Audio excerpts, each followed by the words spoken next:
And it's going to be green light racing here at Monza. Here goes Noah. We're going to try and go wheel to wheel with the leader. Vic, once again, back on the top step. We did say take it easy. Oh my goodness. Sinead's going to go for it here into 14, 15. Side by side. Is it going to be Mercedes or is it going to be a BMW?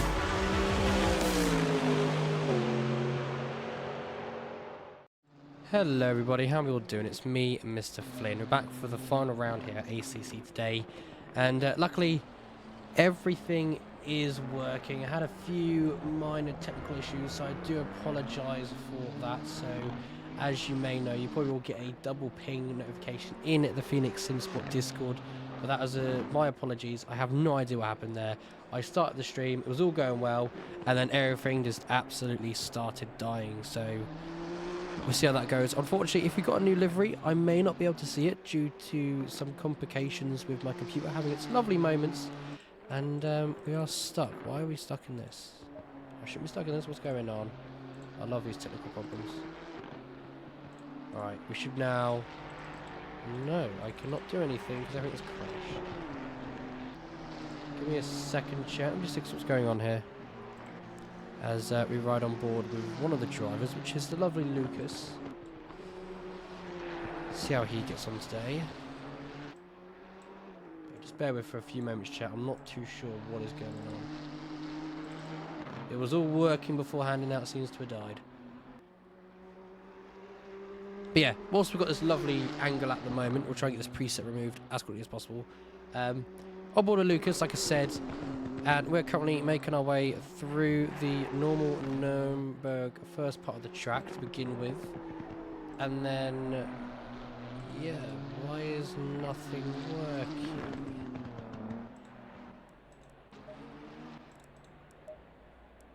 Right, give me a sec, chat. I'm not too sure what's going on here.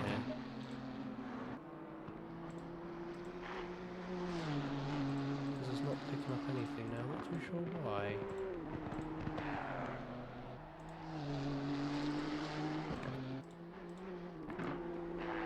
Apologies, chat. Give me just a second. I've got a few technical problems going on. I'm not too sure what the issues are. I'll be back in a moment. Do bear with.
Good question you asked, Darkness. Right now, I'm trying to sort of technical issue, and because nothing is wanting to work. There we go. Finally, we can get some qualifying on the way with 14 minutes remaining because it's now decided to work. Sorry, yeah, I had to restart the game fully because I don't know what happened, but it didn't want to show anything on my race control app, so yeah, apologies for that. Had just a few problems. SMH Imagine Mix. Hello, Mr. Douglas, happy day, welcome to the stream, buddy. Yeah, so apologies for that, folks, but no lap times on the board at the moment because, as you know, this track at the Nords is quite a difficult track. Around about 8 minutes 19s I've been seeing, the 8-minute 25s, 8-minute 30s. We'll see what the drivers can produce today. But like I said, we're on board of Lucas, making their way through the Nords now, actually. And we could technically say, what, maybe you could say halfway through his lap right now. Obviously, still a few more tricky corners to go. We'll just flick through some of the drivers and see how they're getting on. But yeah, once again, apologies for the issues and technical issues, but they are sorted now, so we can get on with some awesome racing.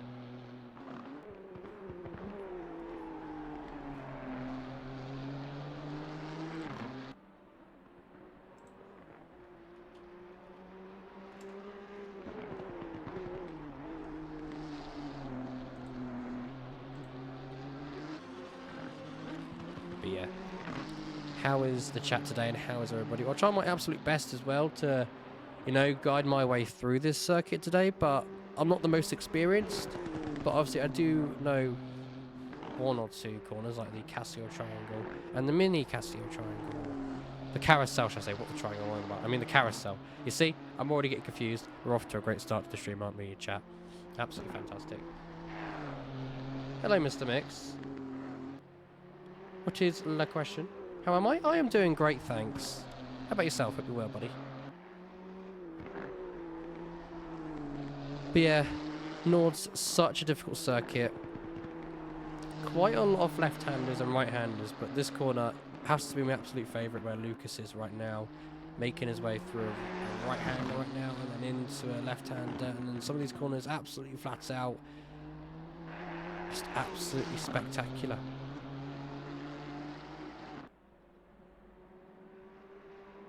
I'm good but sad, though that's not ideal, buddy. Yeah, not ideal.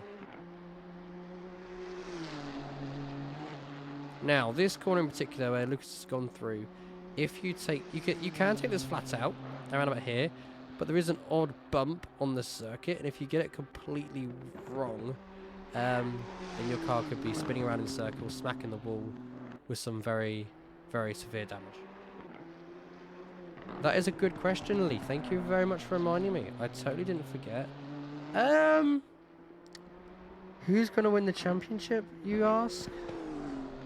I mean, it's a bit of a difficult one, because both drivers with the championship right now, it's like, it's a hard one really, because, you know, I want to say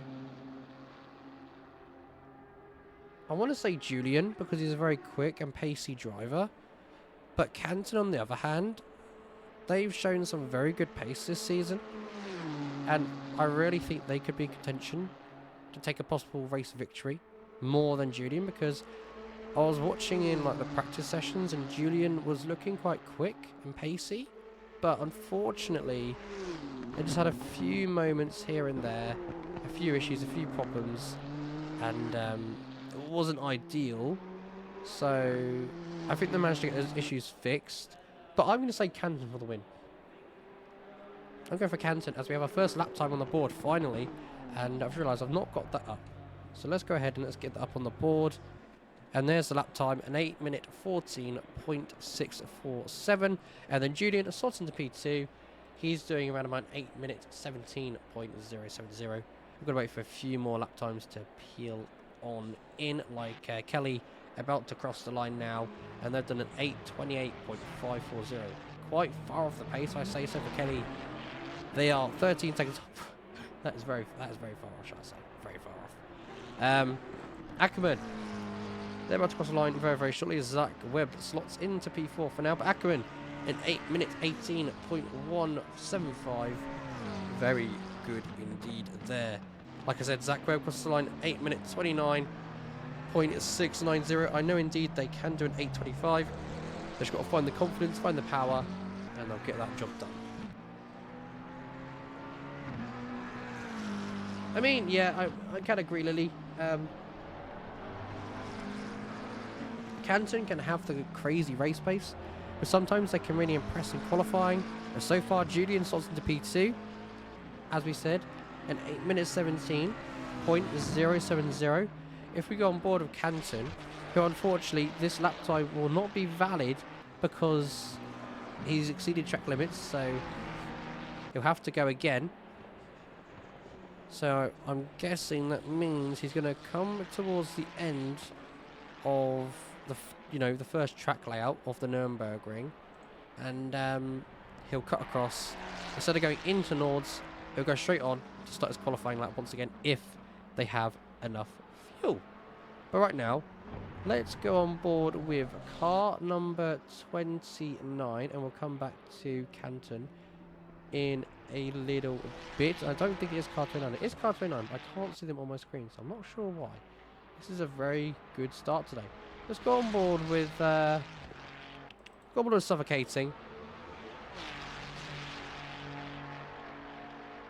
who's making their way down the lovely back straight, and unfortunately some liveries are not working today, and I have no idea why. Like I said, my computer had a massive crazy moment, so I do really sincerely apologise, but it was out of my control, out of my hand. And oh, Suffocating was going to get a very good lap in, but unfortunately having a spin as well, shall we say, on stream, and that's them back in the pit lane.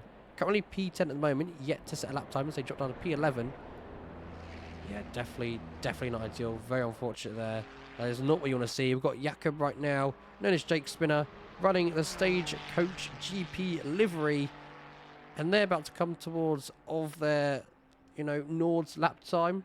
Not at the moment, but in a few corners time. When I say a few, I mean a few corners time. But we're right on board with them as they take the curve there. The car just almost wanting to take off, but managing to keep all four wheels on the track and keep the lap time going. This is valid so far, which is good to see. I reckon they could be in the top 10 today. Jake Spinner, a very quick and pacey driver. They can get a solid sort of lap time together. They'll be happy. But now I believe we're into the mini carousel. Well, it might be the big carousel. I'm not too sure. Like I said, chat, still trying to learn this track. So if I was wrong, please do feel free to let me know. And I'll remind myself that that's the big carousel, and then we've got the mini carousel very shortly if I got it mixed up. And yes, it is good to see Kev racing this season. Hopefully they race next season as well. I'd love to see them back on track, love to see it.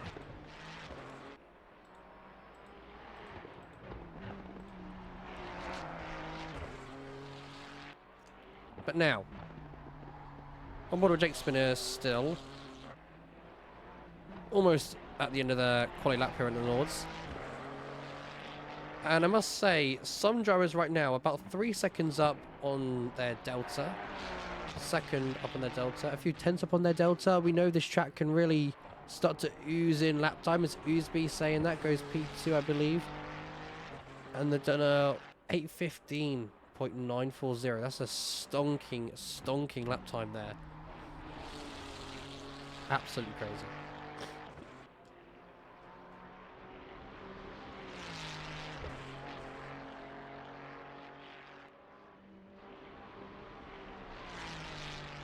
Oh, Darkness. Thank you for the sub of tier 1 to the lovely Lily. Thank you so much, Darkness. And Lily, enjoy. Make sure you show your thank you and gratitude in the chat. As that was the big carousel, so we just went past the mini carousel. See, chat, I told you I was learning. We got there in the end. As we're on board with Jake Spinner now, about to make their way down the massive back straight with 4 minutes and 25 seconds of qualifying to go. So if you want to get a lap on the board now, you need to leave, prep yourself, get ready, and go for it.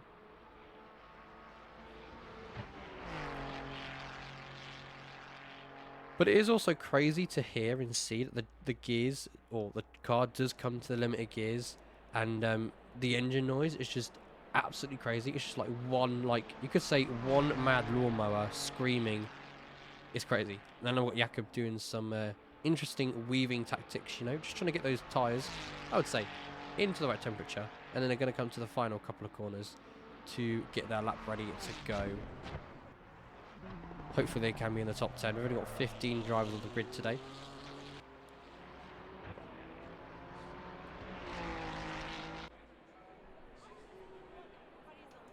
I mean, it could be.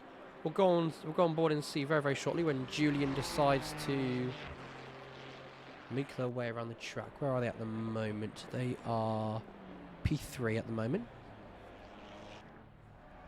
And they're there. They are, you know, on circuit somewhere. And Jakob's gone P7 with that lap time in 8:29.635. That's a very good lap time there indeed. And now we're going to go to some more drivers on the track like Kelly, who is making their way through the final couple of corners, coming towards the mini carousel very, very shortly, with car number 23 behind, which is Ackerman. Currently chilling in P4. Yeah, we've got lots and lots of championship battles happening today. We've got obviously Lucas, who's in P1 at the moment, and then you've got obviously Ackerman, who's in the background, number 23. Himself and Frederick are fighting for P3 and P4, respectively, which is lovely to see. But the focus, obviously, is against Canton and Julian, with Canton yet to set a lap time, which is very, very interesting. They are on circuit, so I'm guessing they're getting a lap in right now as we see someone go P2. That's a lovely lap time there of an 8:15.940. Absolutely fantastic. Tall bottom, I believe I say her name. 3/10 off of P1. That's got to be the closest gap we've seen so far with Uzbi. Around about 1.2 off the pace, and then the gaps really start to open up towards the bottom of the field.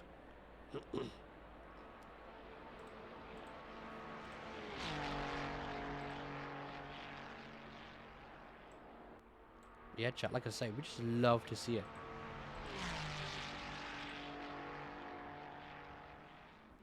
But yeah, Kelly is really high up on the delta at the moment. 3.9, almost 4 seconds up on their delta.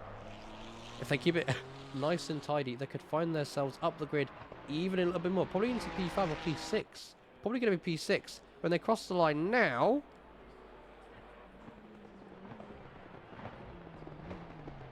Unfortunately, it's going to be an improvement of an 8:24.452, but not enough to improve on position. So that's unfortunate there.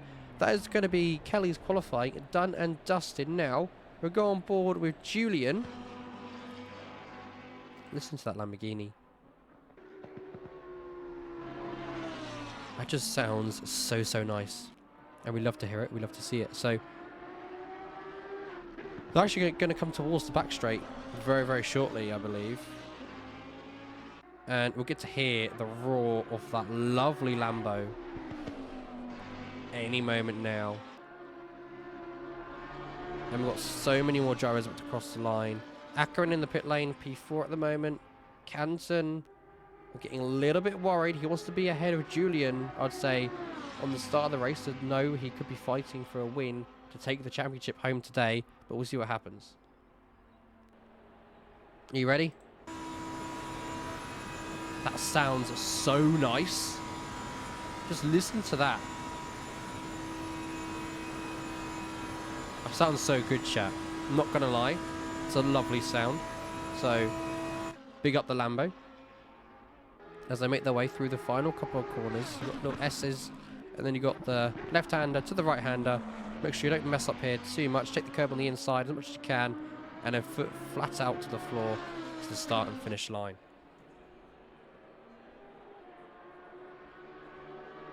And they go to P2. A 10th off a P1. Which I was expecting Julian to be on pole. Canton, can he stick it anywhere near Julian? So qualifying here will last for a little bit longer as a few drivers are on their quick push laps, shall we say.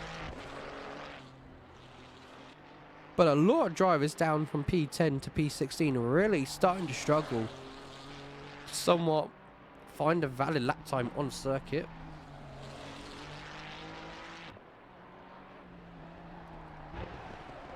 Which is very, very interesting.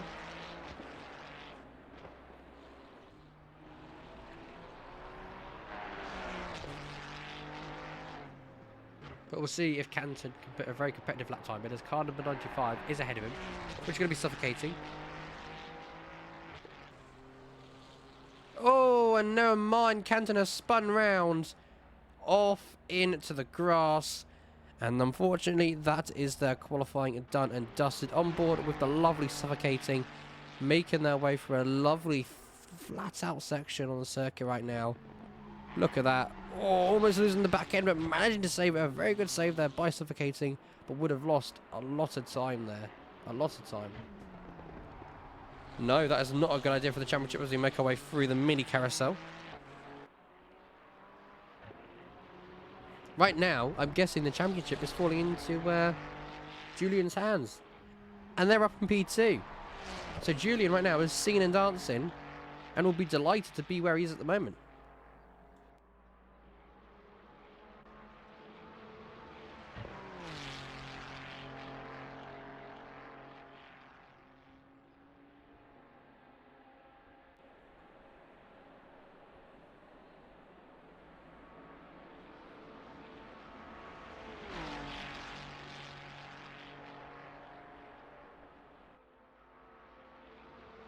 You know what? That is very, very true, Dark Penguin. That is very true. I just realised that now. I only just realised that. Qualifying is not really important, which is I agree with your statement. I do agree. I'd say, yeah, it's more the race because, you know, Julian's in P2, but if they get a really good start at turn 1, but they collide with someone, as Suffocating, a lovely lap time there, they go to P9, and Zach Webb might be on an improvement potentially. Most certainly. Car number 13 now, making their way through the mini carousel, and then we'll be on the back straight very, very shortly. Same as Jake Spinner, finding lap time at the moment. Obviously, there's mid-pack battles going on as well. You know, you've got a mega fight in the mid-pack between a few driver familiar names like obviously Suffocating, Jake Spinner. And many more lovely names.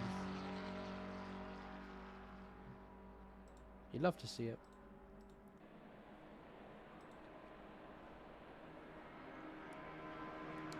But I wonder, as you said, Lily,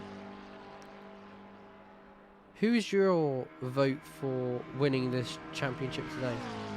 Are you more fixated that it could be obviously, you know, Julian now taking it with Canton down in P13, or do you think a masterclass could happen and Canton could find his way up the grid order? You're going Julian, okay. I see. As we see Zach Webb now crossing the line, and they go into the lovely P number 10, lovely drift there as the end of their qualifying. And then car number 786 at Zane. They're making their way to the start and finish very, very shortly. But now, on the back straight, let's have a listen to the Ferrari, shall we? Meh. To be honest, that don't sound great. That don't sound great at all. It sounds pretty terrible in my opinion, so... yeah. It will be difficult, Lily. I'll tell you that now. But all it takes is Julian to make one fraction of an error, them spinning, getting humongous damage, and then it's handed to Canton. That's all that's going to happen. That's probably what it's promising for. As Zane goes to P12, a 8-minute 31.372. There we have it, chat. That is your qualifying done and dusted. All it takes is Autosis. LOL! I mean, as we know, Autosis is very good at bottling, so... I wouldn't be so surprised if it happened, you know?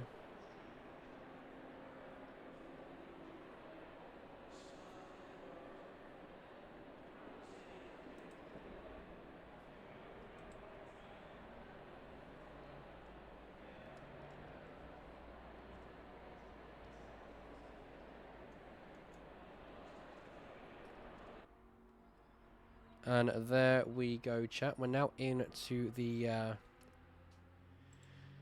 You could say race phase of this lovely 2-hour race here at Nords with 4 minutes and 40 seconds remaining on the clock. So make sure to sit back, relax, and get a drink, get a snack, because it's going to be a long one tonight.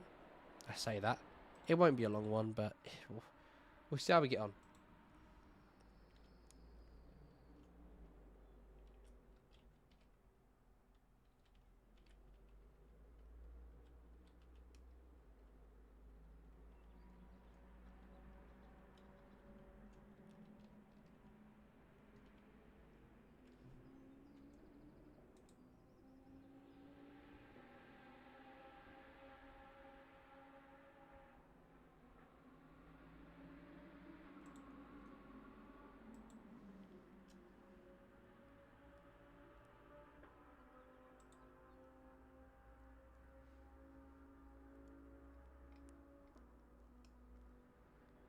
Right then, chat. The big question is, who are you bagsying the win for today? Strategy-wise, what you're thinking? Do let me know. I think they can go an hour of racing. Was it an hour and a half? It's one of the two, chat. It's one of the two. As we've got a drive-through penalty. Going out to Oosby. And then a 5-second penalty being awarded to car 886.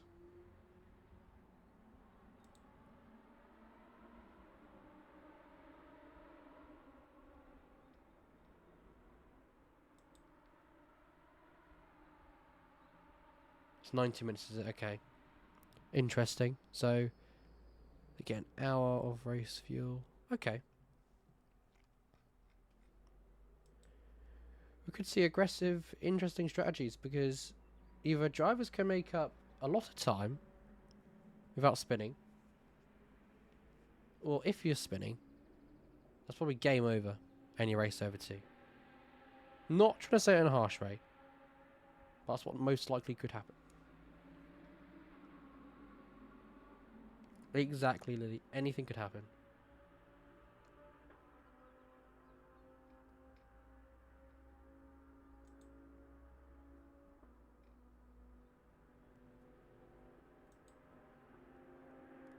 But yeah, once again, chat, apologies to the stream starting late. It was not my intention to start late. It's just the fact that I had really big problems going on with my computer and everything else. And then I tried starting the stream, and then the stream absolutely died. So I had to restart it. But I believe we're all fixed now. And we can get on with some racing action in a few minutes' time. But like I said, apologies once again. We did miss a little bit of qualifying. We got some qualifying in, which, you know, isn't a massive problem.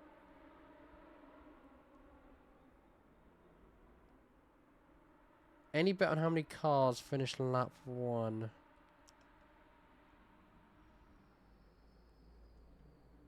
I want to say, realistically, right, if we're thinking, you know, as anything, as you said, Lily, that is true, anything can happen.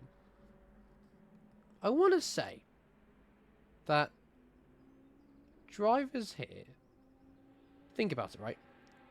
16 cars on the grid. Surely they can all survive. But anything can happen here, that's for sure. But I want to say all 16 drivers will make it through nice and safely if they don't bottle. If they bottle, then that's just a big skill issue. That's all I have to say.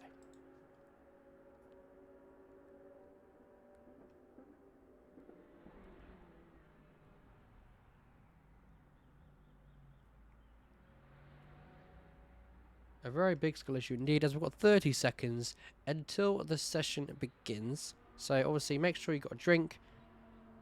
If you're watching the stream whilst racing, because you're crazy, make sure to click ready on your car, because if you don't, you're going to be stuck in the pit lane. That's not ideal. So yeah, we have 10 seconds until the season finale begins here for round number 10. 120 minutes racing around the Nordshleife. We're in for an awesome treat, and we'll get green flag racing within a few moments or seconds, whatever it may be. But let's get to a better camera angle. And we're on board then with... We've gone on board with Julian. We've gone on board with P2 and see how they get on with their initial launch. But now, all the drivers are weaving, getting their tyres into the right range. And we'll see who gets a better launched ahead of us today for 2 hours here.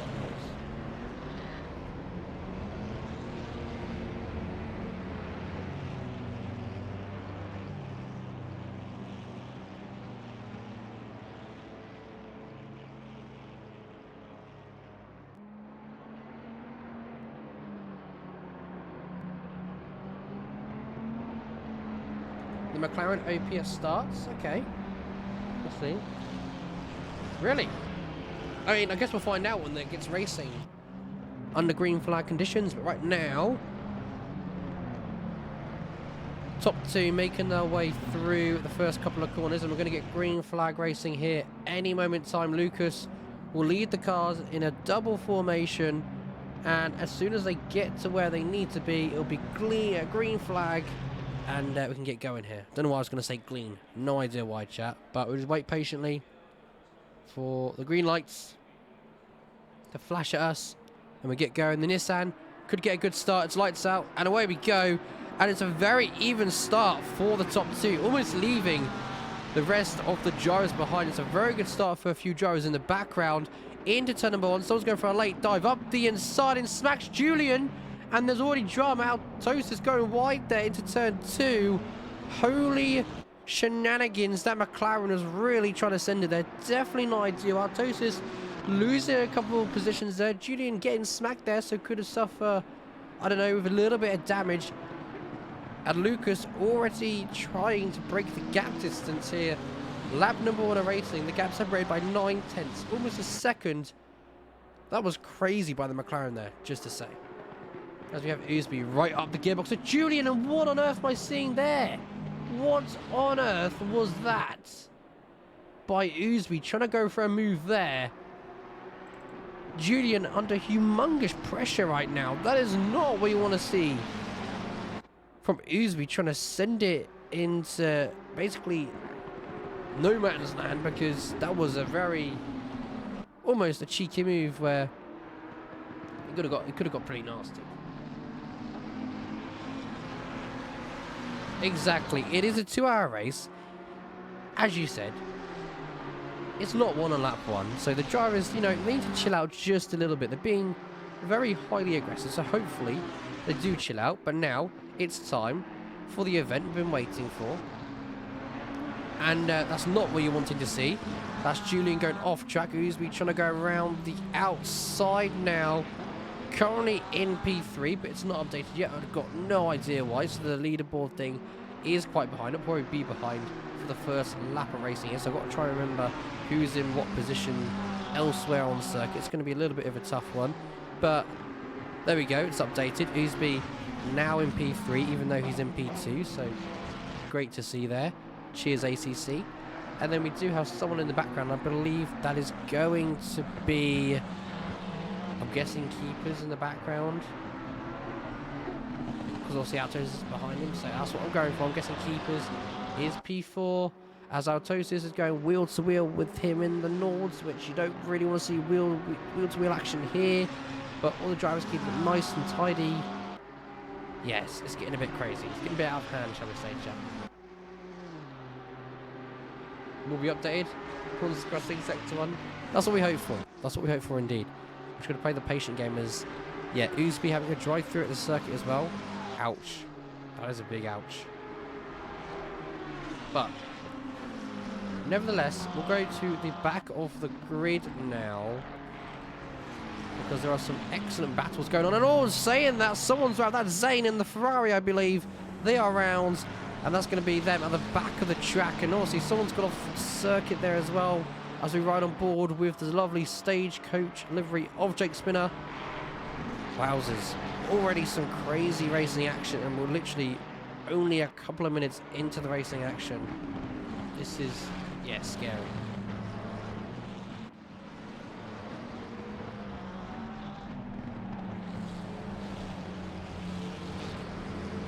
Yeah, that is true. Starts always crazy here at Phoenix.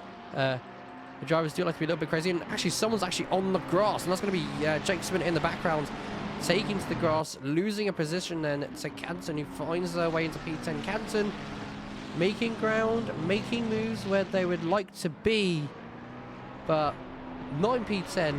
They want to be ahead of Julian, who's slowing into P3 and already which disappeared because P2 is 1.6 up the road and P1 is 2.3 away from P2. So the gap's really starting to open up. Drivers already starting to pull away. Yellow flags. Someone else is around on the circuit, and I believe that isn't Barfield, but it will probably be Zane, who's down in P14, and Viper Strikes. They're down in... Actually, no, they'll be down in P15 because they've gone off circuit too many times. And, yeah, that's some big damage there. As you can see on the Ferrari already, big damage. That'll be costing him a lot of damage on the circuit. Definitely not ideal. Canton off track? No, Canton's not off track. Oh, no, actually, Canton has gone off track. Never mind. Thank you, Duck Penguin, for your eagle eyes. Yes, that's Canton off track, down in P13, 3.7 away from P number 12. That's definitely not what you want to see. So you're already seeing drama on this lap of racing because Julian in that P4 at the moment, I believe, is in contention of just winning the championship and running away with it, because now he's having a lovely fight with Ackerman for P number 3. As Ackerman's made their way past Julian for that P3, and now they're going to try and chase off to P2. But Julian losing confidence, not looking fairly quick, shall we say, in that Lamborghini whatsoever. Hopefully the race comes back to them later on, fingers crossed.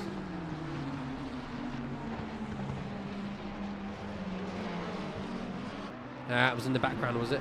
No worries. Thanks for letting me know, though. Appreciate the help. I really do. As we made our way through the first carousel, I believe that is, and all the drivers are making it through the carousel very safely. So, lap number 1 has been a little bit crazy. Or I say lap number 1. Almost completing lap number 1, but someone's round us. Ackerman rounding off track. Oh my goodness. Oh my goodness. Almost collecting Julian there. Ackerman, though, managing not to really catch anybody off guard. But that was a good save there from Ackerman, keeping it out of the wall, not getting too much damage. But as we saw there, that could have been the chance over for Julian. This is what I mean. Canton just got to pray that something crazy happens to Julian, and it almost happened. And now it's Ackerman down in P6 with Keepers and car number 556 in the Porsche. Those two are ahead of Ackerman at the moment. So Ackerman now going to be held up towards the racing onwards, because it's very hard to overtake at Nords, and you've got to do it very safely without killing anybody else.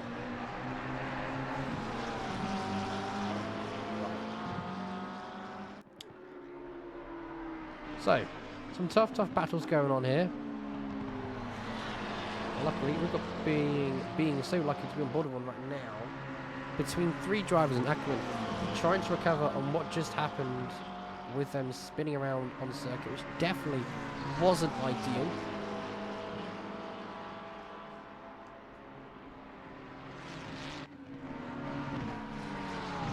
Yeah, lots of damage, I must say, Dark Penguin. Viper, yep. Ackerman, yep. Zane, yep. And Canton as well. Damage, he's got damage.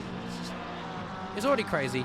Now out of the mini carousel, Ackerman starting to lose time, so probably got a little bit of damage on his car, which definitely won't be ideal, and really won't help him out whatsoever. So we're going to go on board with the Porsche, who is fighting for P4.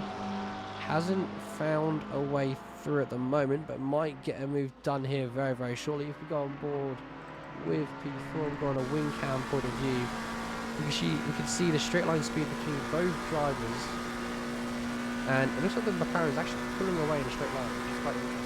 So the Porsche, is it going to go for a cheeky dive as we get towards the end of this massive back straight? He's going to pull to the left hand side, so you may be thinking of going for a move. But look at Ackerman in the background gaining in a straight. Maybe trying to go for a move very shortly. He's going to go wheel to wheel actually with the Porsche and get the move done back to where he belongs and up into P5. Now it's P4 on his hit list next as they come towards to complete their first lap here at Nords, with obviously Ackerman going off track, spinning around. Yeah, Yeah, the top speed on the Porsche is quite something. It is interesting. It is interesting. So, with lap number 1 completed, and some drivers making it through, some drivers not making it through, unfortunately, we see some battles going on, and as of course Ackerman fighting away with Keppers for P4, but Keppers doing an excellent job of keeping that very bloodthirsty McLaren behind, car number 23, but he's right on the gearbox here. He's going to pull out to the right hand side, but manages to defend it off for now, but it's just looking a little bit interesting. Of course, they're not on the Nords at the moment, but we'll just see how it does. We'll see how it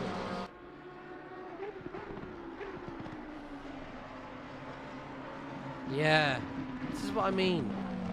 Lap 1, we've already got damage on some drivers, so some drivers already struggling to keep their car on track. It's absolutely crazy. Yeah, we can see their spinner as well in the pit lane having a moment. Unfortunately, that is not going to be ideal. Some drivers could be quitting early here, which would not be ideal to see. As we know, it's season finale, so there's no point quitting because, you know, you've got some drivers which could be on here to have a few moments and could make, you know, 1 or 2 positions.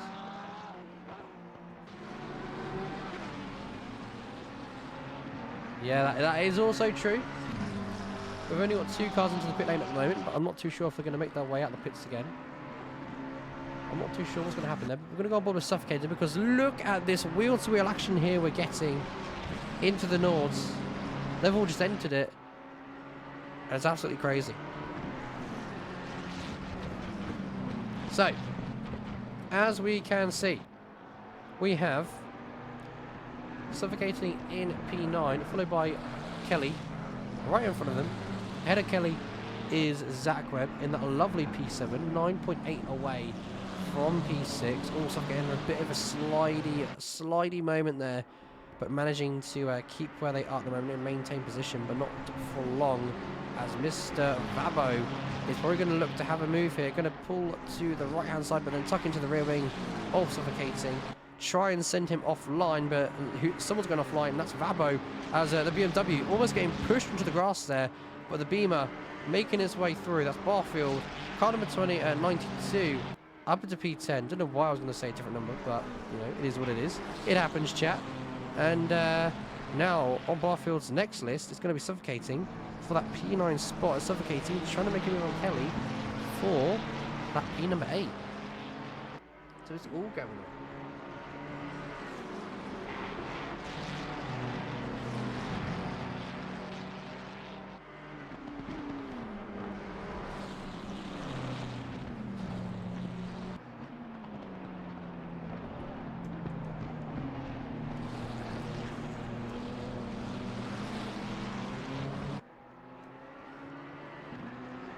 Right then.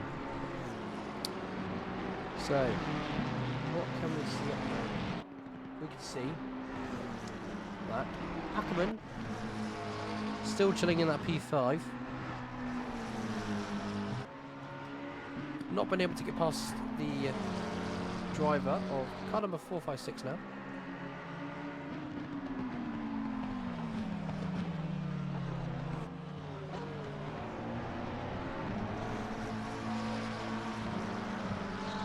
Now, I must say, Ackerman is a very quick, pacey driver here. But it looks like today isn't his day. But something else we could chat about as we're on board with Ackerman is his battle with one of the drivers, which is actually Lucas, fighting for that P3 and P4. But the way it's going with Ackerman in P5 and Lucas in P1, you know, it could be, you know, already Lucas taking P3 and Ackerman in P4, so we've already got losing battles happening here, which is absolutely insane, chat. Absolutely insane. But the big question is, of all, look at this train. Zach Webb now, however, starting to pull away from Kelly. And ever so slightly gaining on the cars up ahead, because they're getting in a slow train pattern rhythm now. Whatever you want to call it.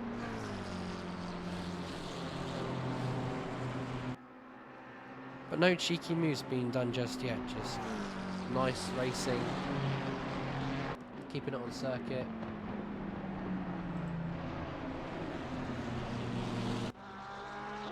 And not dying, shall we say. As we're into the first carousel at the Nords. I absolutely love that corner. The drivers dive down into the corner, get as low as they can, and then try to get the best exit, not lose the back end, because if you get it wrong and do what I did, and you come out of the carousel, foot to the floor, which, like I said, I did, and it didn't end very well, shall we say. Yeah, speeding the pit lane as well for Viper down in P14. That is definitely not what we want to see. Stop and go 30 seconds. That's technically, you could say, his race over. So yeah, no words. No words, Jay. No words.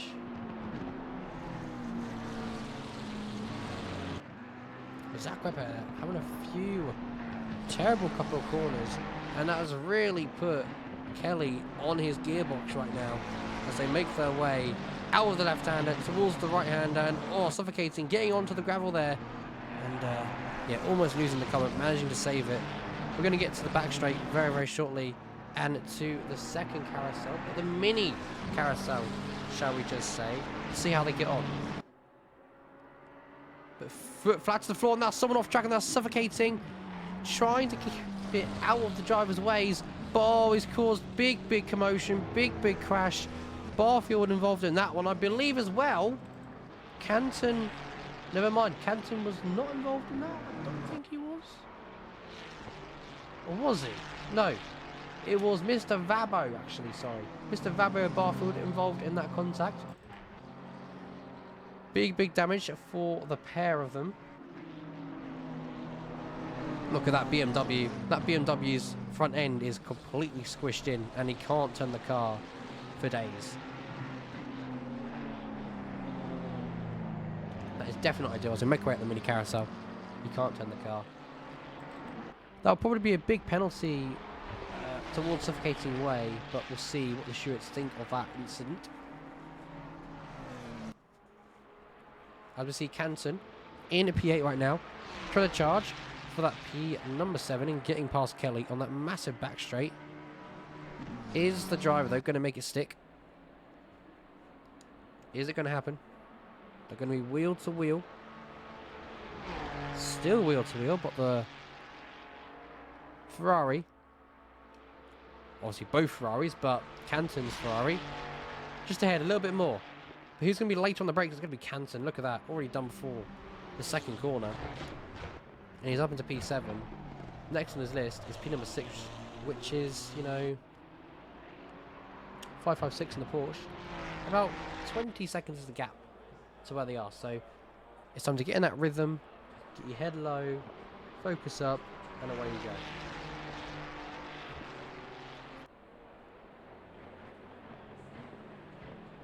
And as well, Kelly did back off, that is true. But even if Kelly backed off, Canton would have still gone for the move. He still went late on the brakes, because Canton is just at the moment so desperate to get track position and moves done to get in some clean air and try and see if Julian will make a mistake and make errors somewhere. As Zach Webb is down in P10, they were ahead of Kelly, so they've had a moment somewhere on circuit as well. And yeah, loads of drivers like Zane as well now getting a stop go 30 seconds down in P15.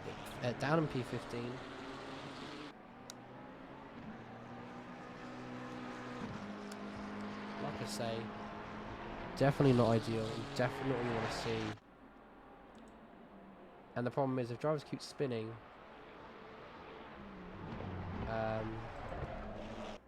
then that's going to cause many problems, shall I just say, chat.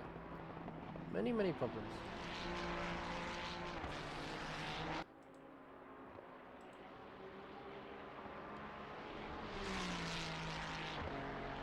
Yeah, so a few drivers getting penalties.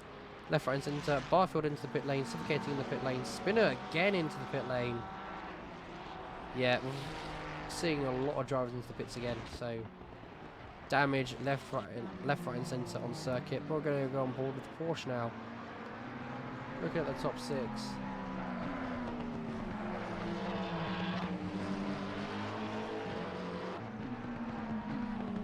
Let's see how they go.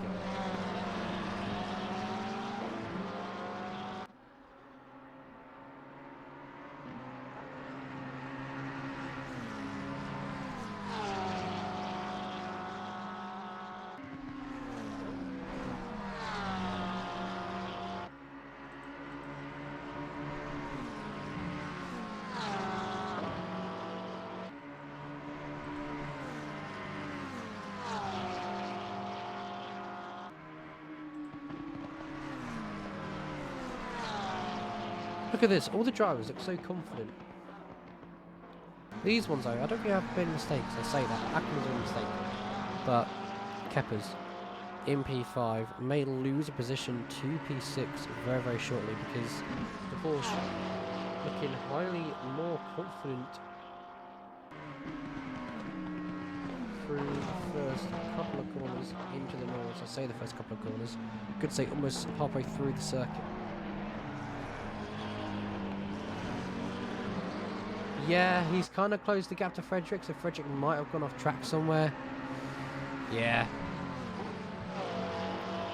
It's a bit of a hit and miss, really, because Oosby has these moments where he can really be quick, if you know what I mean. And then all of a sudden, he'll lose pace.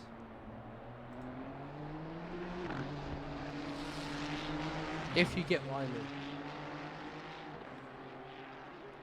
Hopefully.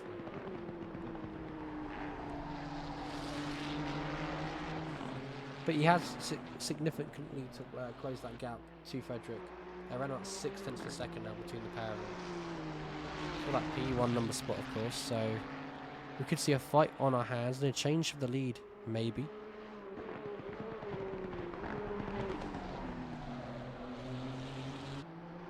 Yeah, he will. Exactly.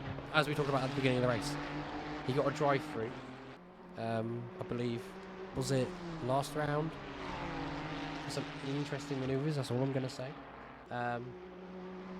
Yeah, he'll lose, yeah, like I said, a significant amount of time. And we'll see where they come out towards everyone else, because everyone else is still going to make a pit stop. A few drivers have, you know, made a pit stop, but, you know... Yeah, it's an interesting one. Yeah, it's just all crazy.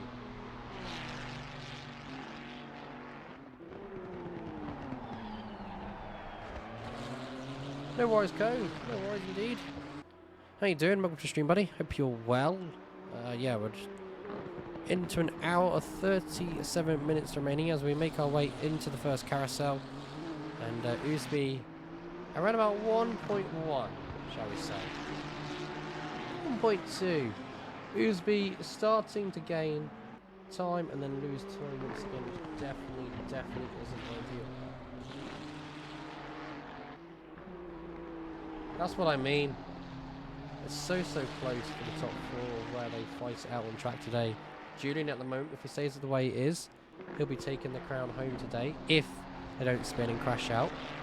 Let's go on board with, I don't know, car number 556 again, because we're seeing some lovely battles beginning to brew here. And oh, I say that. Wow. Now, the Porsche was looking to get a move done on the McLaren soon. Probably a few more corners and they would have been up into P5. But I must say, that was a very nice save there for the Porsche. How they managed to keep out of the wall, I do not know, but they did.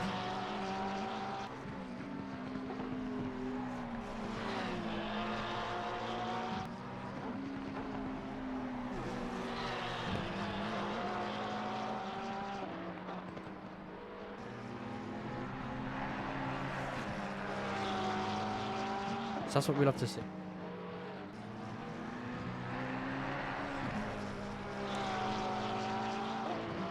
Oh, so they've got some practice then, really, but not in their cars. If that makes sense. But there you go. You know, at least they've got somewhat of an understanding of what they need to do.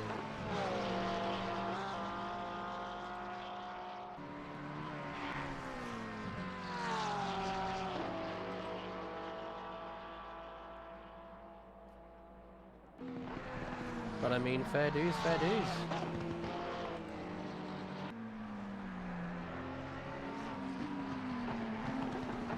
You know, if you get practice on the circuit, use it to your advantage. 100%.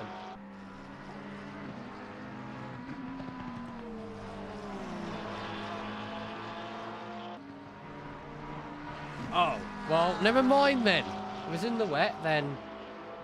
Wait, so where did they finish in the wet then? Did they finish quite decent in the wet? Position-wise? How did they do?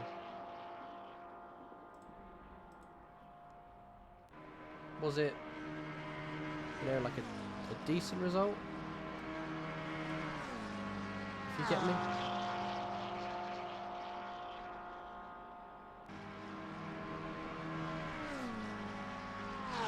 Where did they finish overall? Oh wow, that's pretty decent, to be honest. And in wet conditions as well, that is very impressive. As we see Julian make their way back up into P2 as Uzbe's actually boxing this lap. And is that to serve their drive-through? That is to serve their drive-through. So here comes the time loss for Uzbe. They're going to peel out in P number 6 this race with 1:34 on the clock. Now we need to see Uzbe's real pace and see what he can magic up. Gonna go sleep. It's late where I am, Flynn. All the best for the stream. Julian will win easily, 100%. I guarantee now, probably gonna easily win for Julian. I mean, that is really good though. That is really, really good to finish like P16 out on a multi-class of 80 cars. That is impressive. You know, I've always wanted to give it a go. Doing like, you know, a 4-hour race with a team, if you get what I mean. But, yeah, it's an interesting one.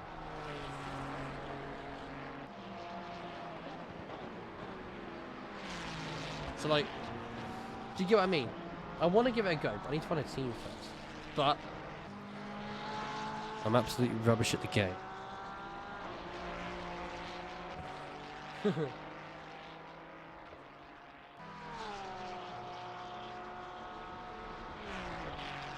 Team Enduros are fun. That's good to hear. I mean, I am with a team called 757.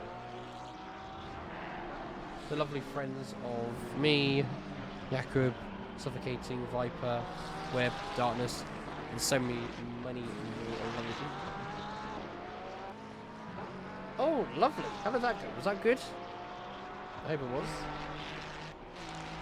But I want to do more, like team search and... I don't know. I'm not too sure. Maybe engineer, maybe commentate. You know, like the Imola thing.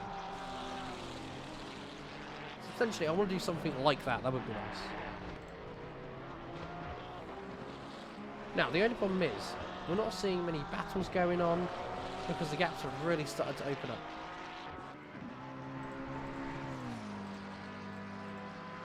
So it's probably going to be a little bit quiet on the stream now.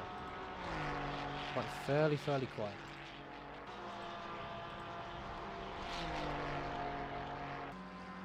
So chat, what are we talking about? What's on the agenda today? As we're on board with car 29, about 2 seconds away from P5.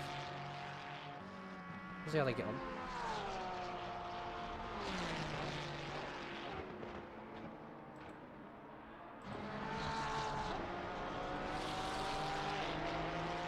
And saying that Uzbe is really starting to close that gap now towards P5, so we'll keep on board of him.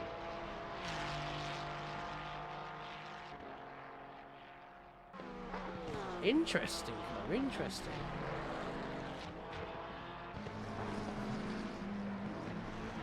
No worries.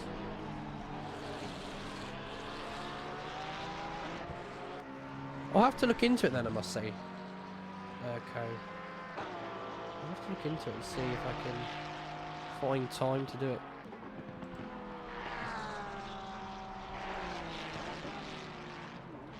Because the thing is, with me, the only issue is I can't do weekends all the time, because that's when I work, is the bloody weekends. It's so annoying. So, yeah. It's frustrating. So if there was like a race on weekdays, that would be absolutely perfect and absolutely lovely. If that happened. But we're on board at Oosby. You know, we'll pan back to the conversation in just a second. We'll see what happened between these two. Obviously Oosby boxing to serve a drive through. And now trying to unleash some insane pace around this Nord's circuit. Porsche ahead of them, 556. Not going to give the position up without a battle, shall we just say.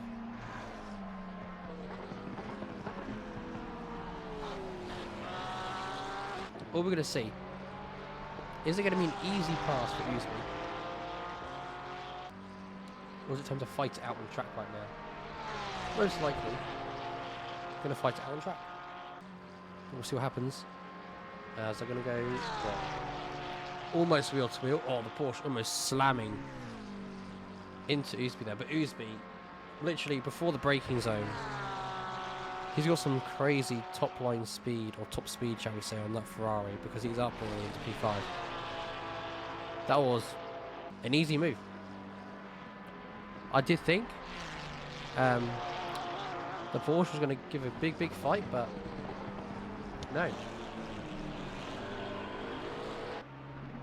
Because Oosby already found a way through. So that's that battle over. The next gap ahead of him is P4. And they've got to close that gap by 3.5. I believe they can do it. Because it looks like right now Oosby has activated the so-called afterburners.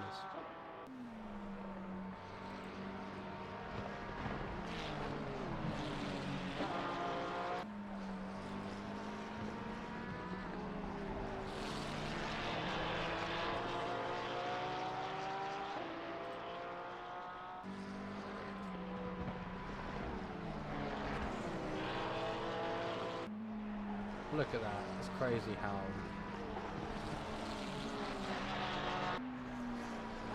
the lead is just crazy. Lead is chilling in front, no major issues. Absolutely vital.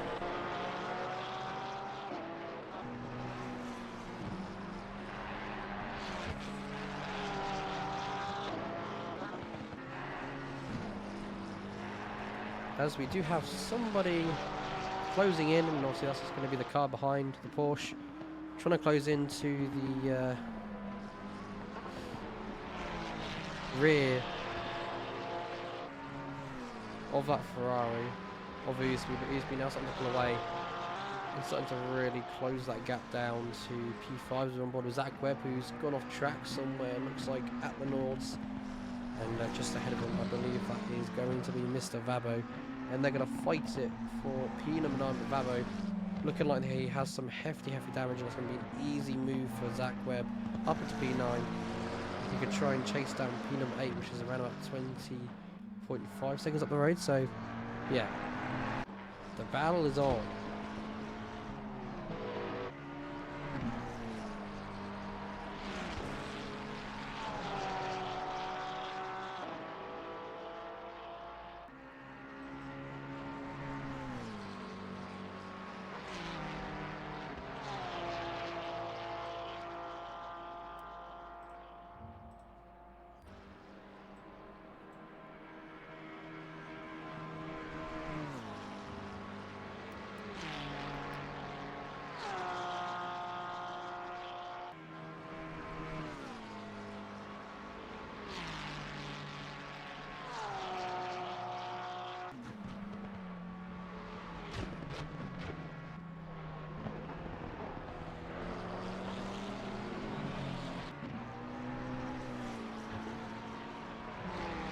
Well, that's Oosby completing another lap here at the Nords. And could be this lap, I'm going to guess. We'll get within striking distance of Keppers, be number 4.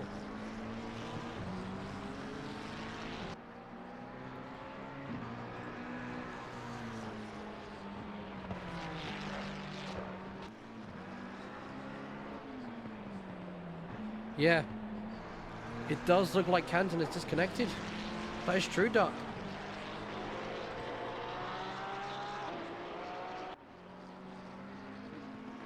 Confirmation that Canton has disappeared. He has had enough. It is gone. It is unfortunately out of his hands.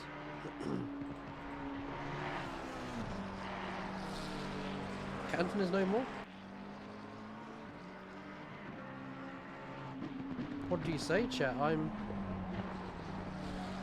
surprised by that one.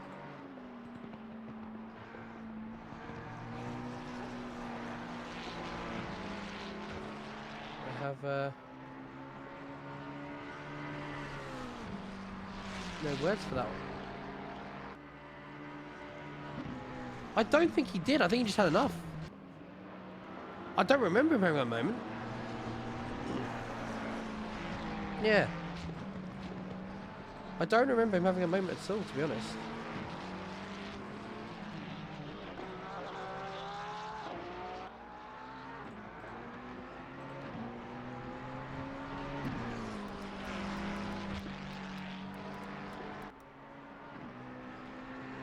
That's what I mean. I was literally focusing on the battle with, you know, these two drivers. And then I just realised that Kenton was like, poof, he disappeared. I was like, you what? You what? He's gone.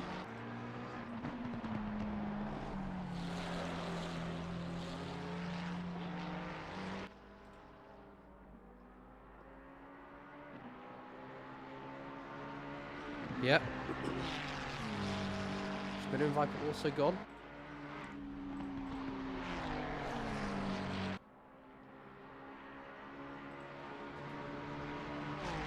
Seems like a few drivers are starting to leave the session, which isn't ideal, but I guess it is what it is.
I don't know, I don't know what to say to that. I'm just... yeah. Just... not much to really go off, just, you know... a few drivers having moments, leaving the lobby, had enough. Let's have a look, shall we? Let's have a look. The Moza lap time is going to Oosby. Which is an 8 minutes 17.112.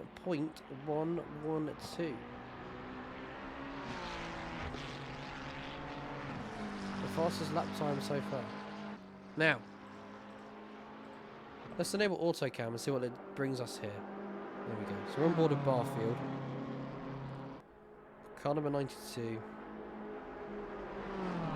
As you can see here, they're making their way through the first part of the Nords.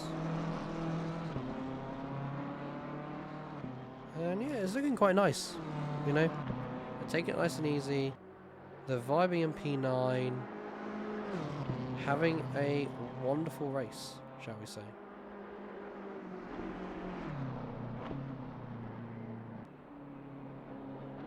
So I guess, let's go.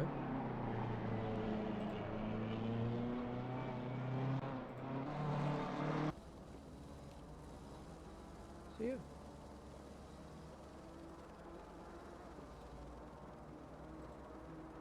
We'll see who else we go on board with, and it's actually going to switch to Vabo. The Vabo right now, down in P10, probably trying to close the gap to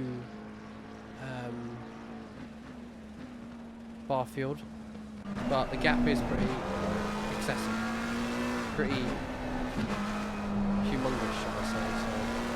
So definitely not ideal, definitely not what I want to see. We go off auto count, we go to the gaps live on all the drivers. You know, they are pretty quiet. We've got one with keepers. They're what, 4.4 away from P5 on board with the Porsche. They're P6. 3.6 away from keepers, as we can see that in the background. Or Kepler, shall I say, sorry. Oh, that does sound fun. That does sound fun.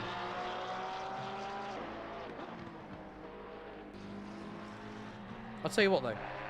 I did the Nords once. The Nords I did once. And I was doing so blimmin' well. Like literally, I was flying around the circuit. Having fun. And then I didn't crash. I didn't do anything like that. I disconnected. My internet died.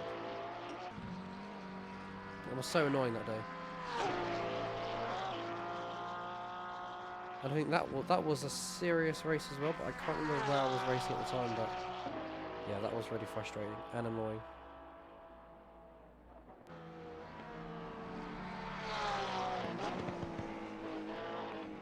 Now, Zane back into the pits to obviously serve stop and go 30 seconds.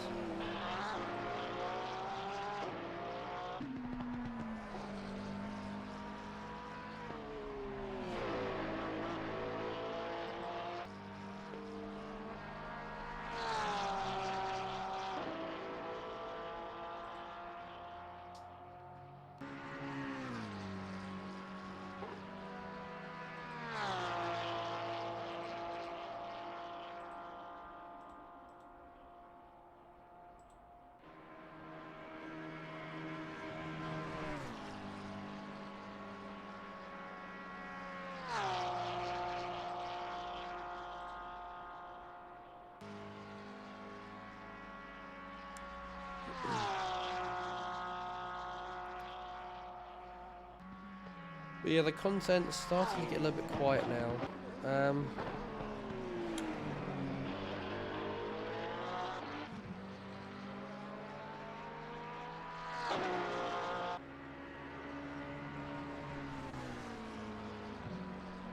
The thing is, chat, I really am running out of things to say.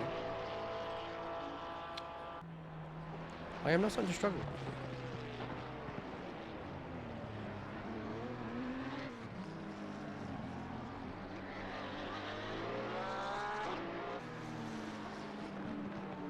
One would say, you know.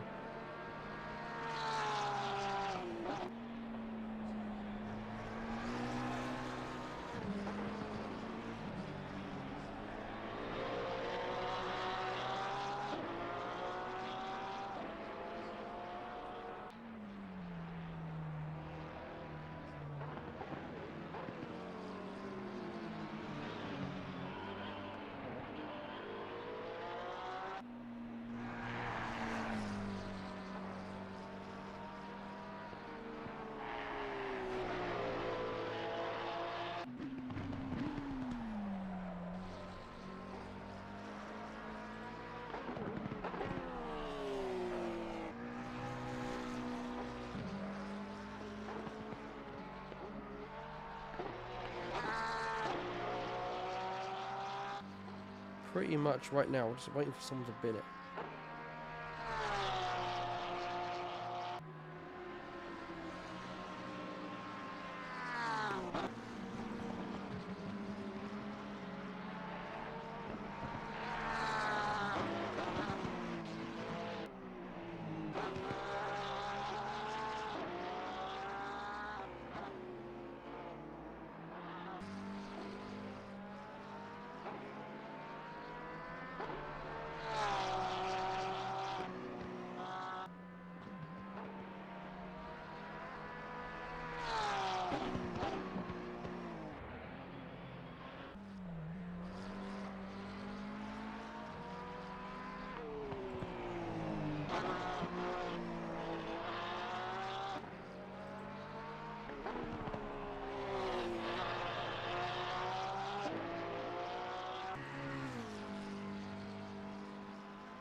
We've got some trucks so far. I mean, Ackerman is slowly starting to gain. There's Julian as well in the background, so they, yeah.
Unfortunately, I believe that is another disconnect by someone. I'm not too sure who it was, but that's unfortunate.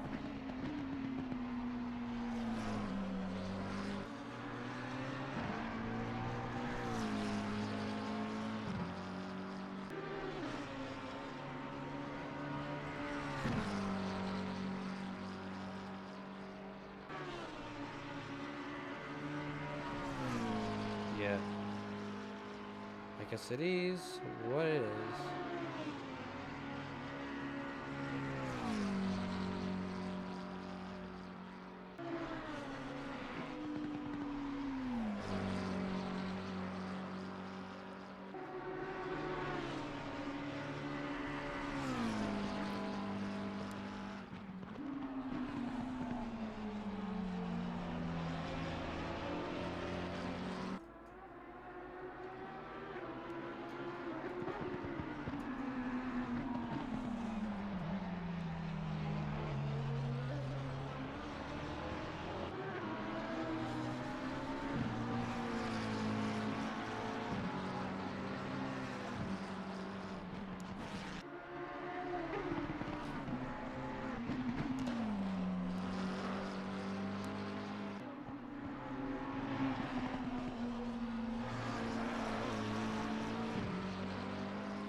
I know, Zane. Yeah. I was just having a look over the Discord to see who it was, and yeah, you are right, it's Zane who's left. Zane has had enough. They have poofed away.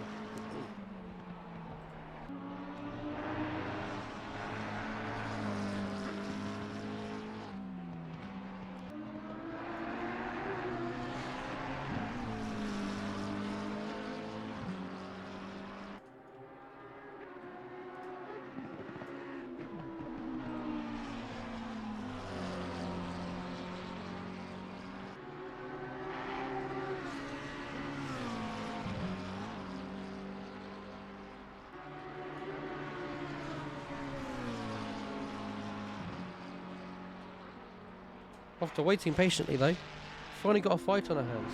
Finally. It's between Ackerman and who is it? I forgot their name.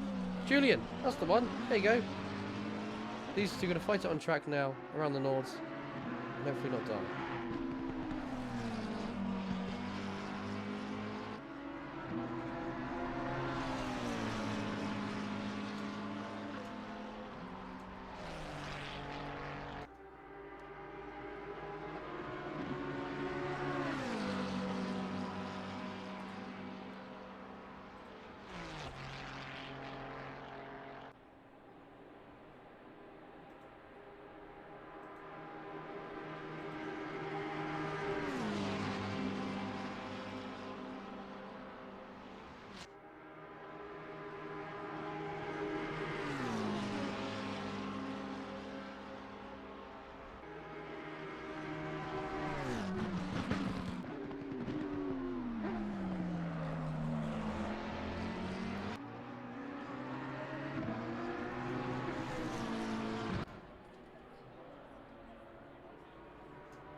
Yeah.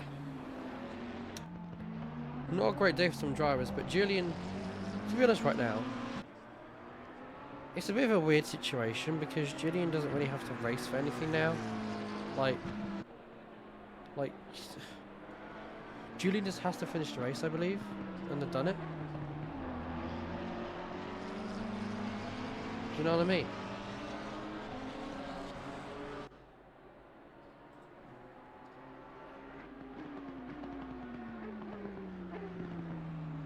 Like, yes.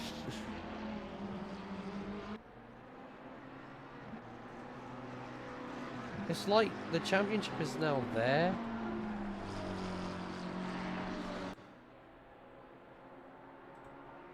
Yeah.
Go, Julian Newsby now.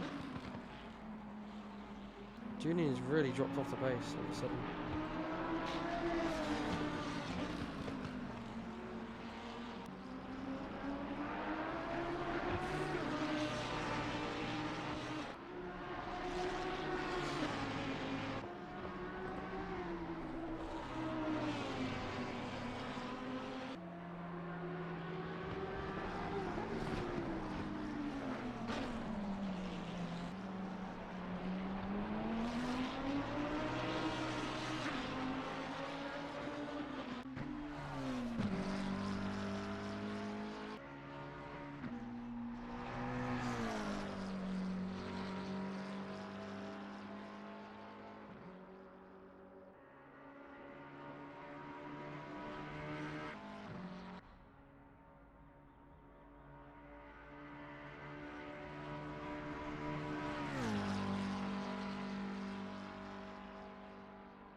I know, right, Jakob? Oh, that guy.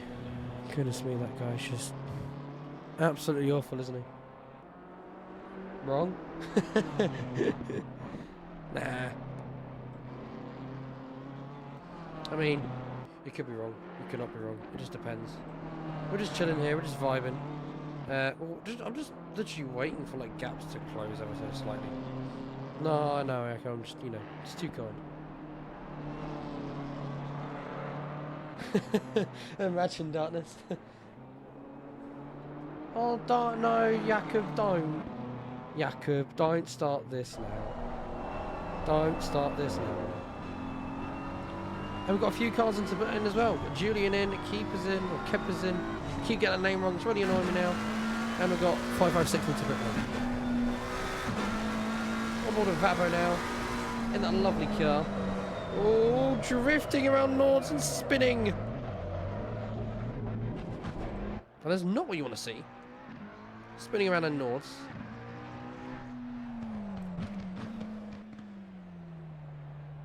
And that could be more damage onto the car itself.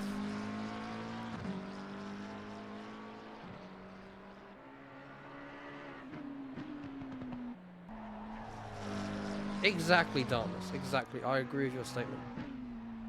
So, Jake, you don't need to sell your rig, buddy. Trust me. Trust me on that one. You do not need to sell your rig.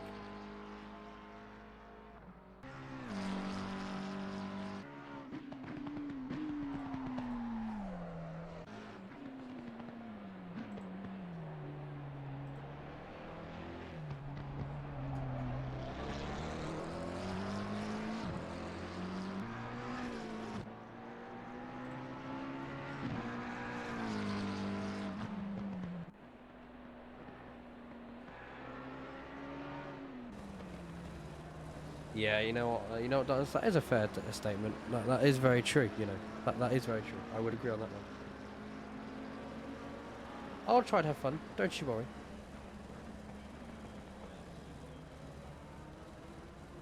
Very wrong statement. Yes, so range.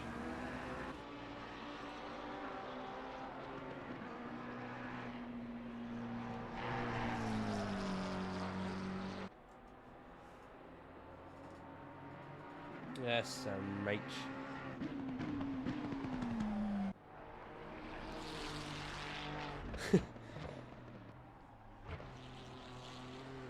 Admin abuse? Nah.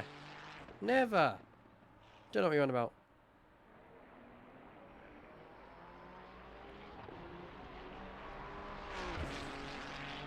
Admin abuse? Never such a thing. These two now, as we love to see them, Usby and Ackerman. The gap separated by these two is 3.6 of a second.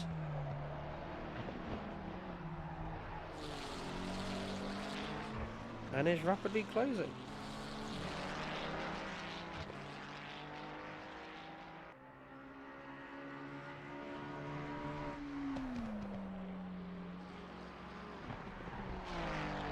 So we could see a spicy fight happen, so we'll keep on board with these two to see what they can bring.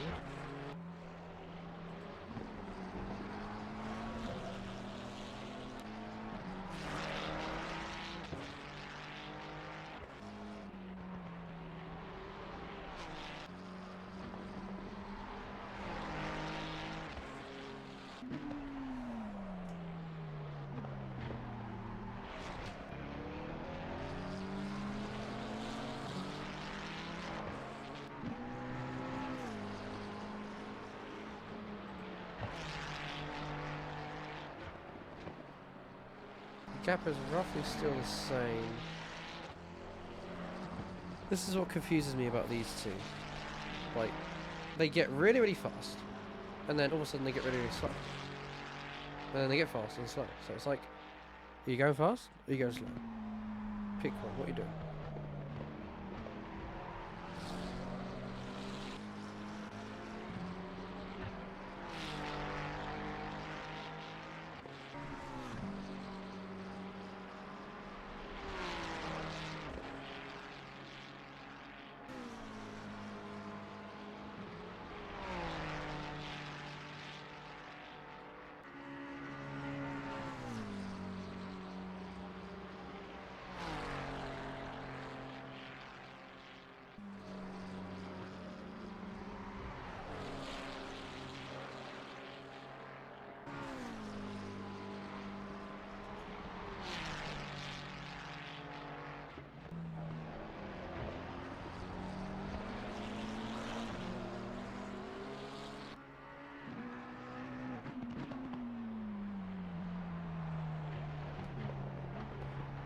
into the first carousel we see.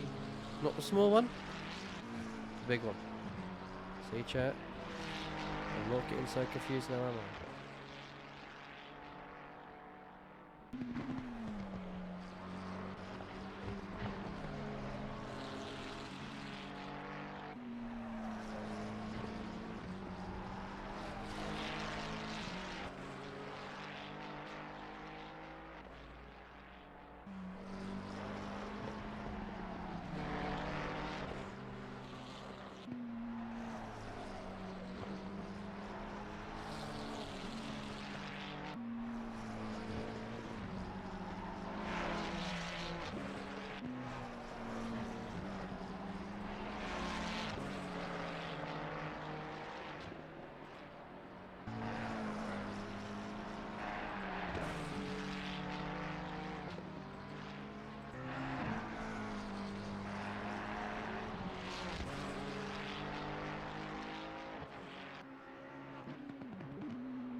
There we go, that's what we want to see. The gap coming down to 2.4 of a second now. Starting to reel in. We'll start seeing competitiveness. And everything else.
So as we enter another lap of racing here around the Nords,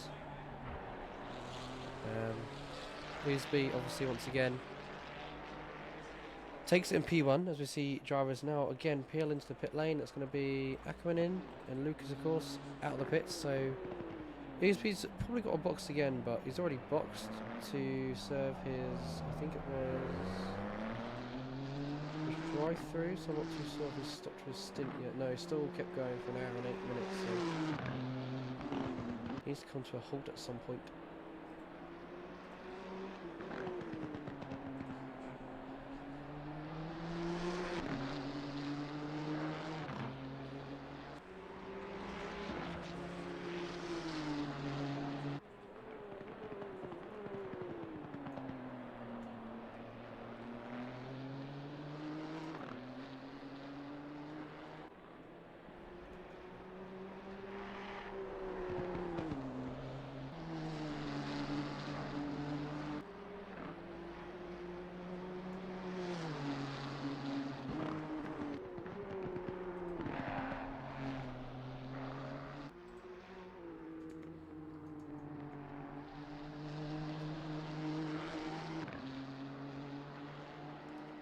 And now Kelly's back into the pits as well.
Well, not not ideal for Mr. Vaber there to be spinning around. But he's got the car going again, and luckily managed to get on the box. He's quite lucky. Very lucky.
No, that's not you, Jakob.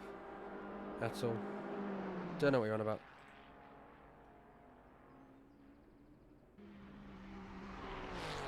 Back on board of Kelly, though. They're just vibing on Nords now. I'm currently in P7.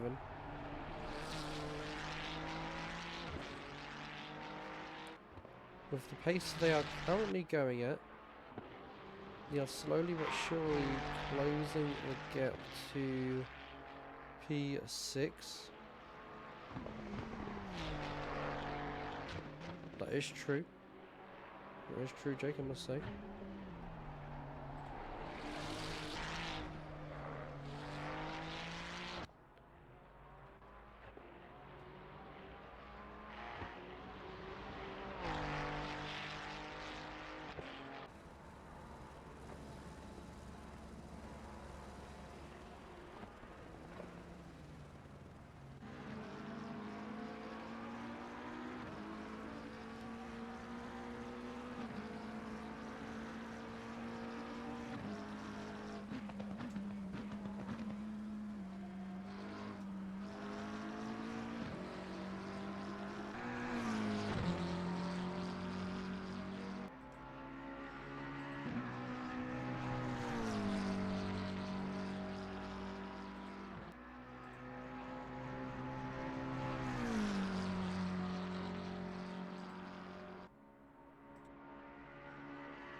Right, so I was doing some research about the track, and you know, some fun facts, because why not?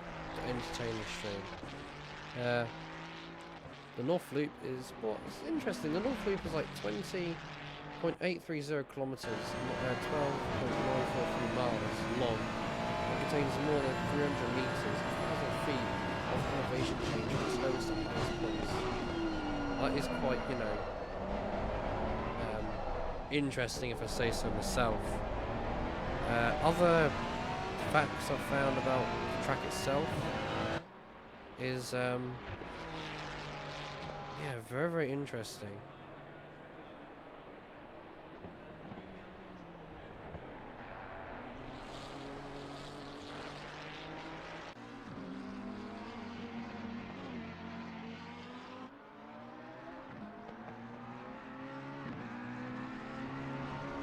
Like, you know, the record for fastest lap on the 12.9 mile track belongs to the brilliant, no idea how to say his name, but who drove a Porsche 956 round in 6 minutes 11.13,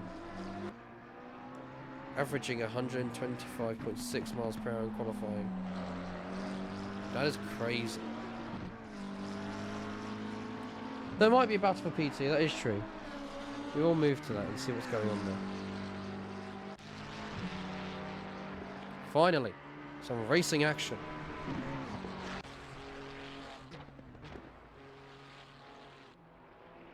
Oh. Well, never mind then. Impressive though, I must say. It is impressive. Do you know what I mean? Highly good. Why has the auto cam changed? What are you doing? Get off. Goodbye. Back to this battle. Didn't realise that we changed to the screen.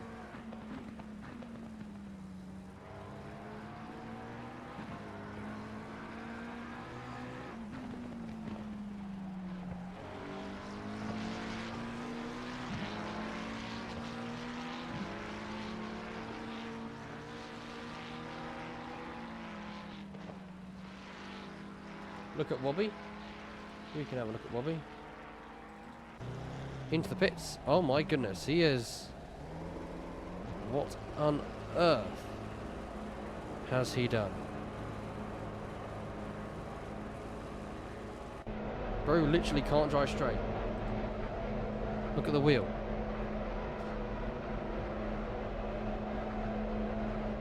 Definitely not ideal.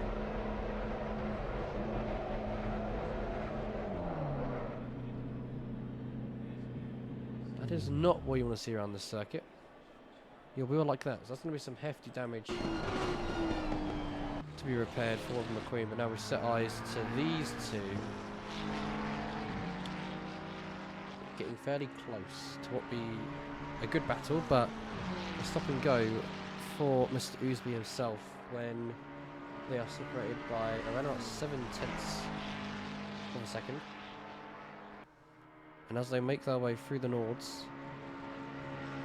it could get quite challenging. Frederick up the road in P1, dominating this race so far. No one's really been able to contend and fight with him. We're going to see Ackerman and Oosby at it again. We know these two have come together quite a bit this season, and it could happen again. We'll see how clean and how fair they play out today. Obviously this section here of the track you can take flat out, but then into the first, I can't remember what it's called. The brain has gone dead.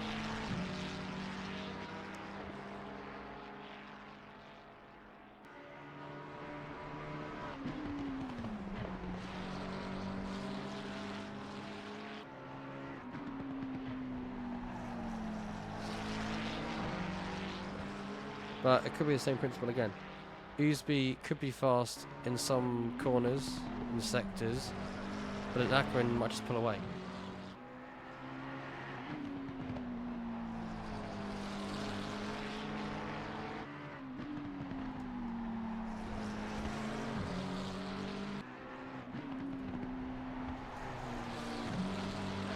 Hello, Webby from the pits.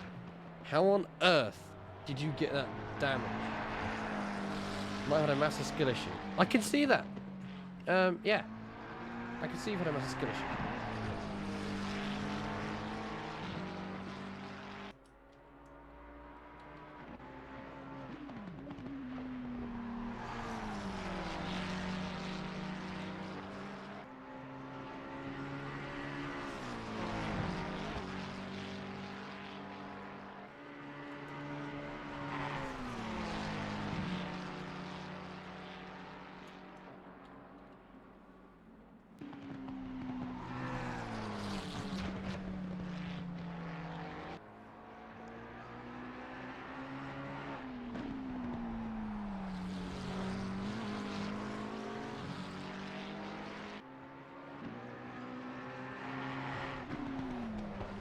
You see, Jakob, I might bring you up, but I don't know if I'm allowed to.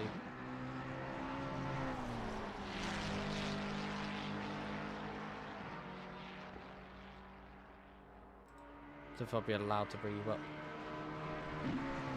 Might retire? Don't retire. Don't retire, please. Oh, did he?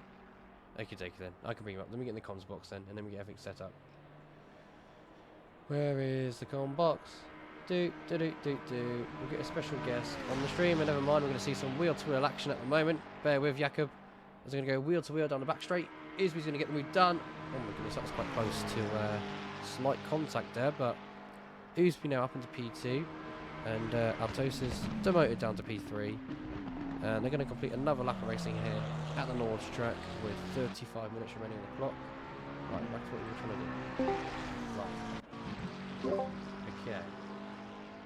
I need to get Discord set up on it, and as that said, Usby goes into the pit lane. Spinner, welcome to the stream.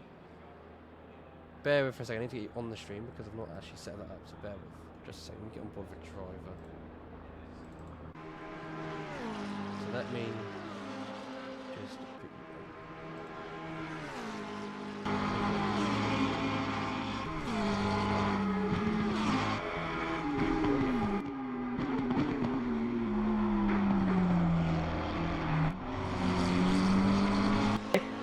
on this long and enduring race. There we go. They can hear you now. Welcome to the stream. Awesome.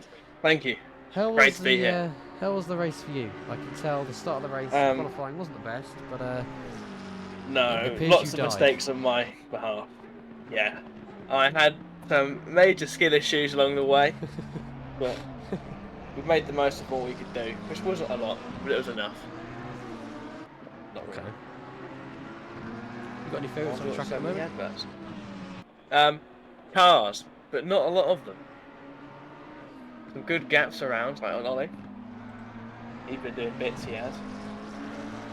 Yeah, he's Even not 6 deliveries.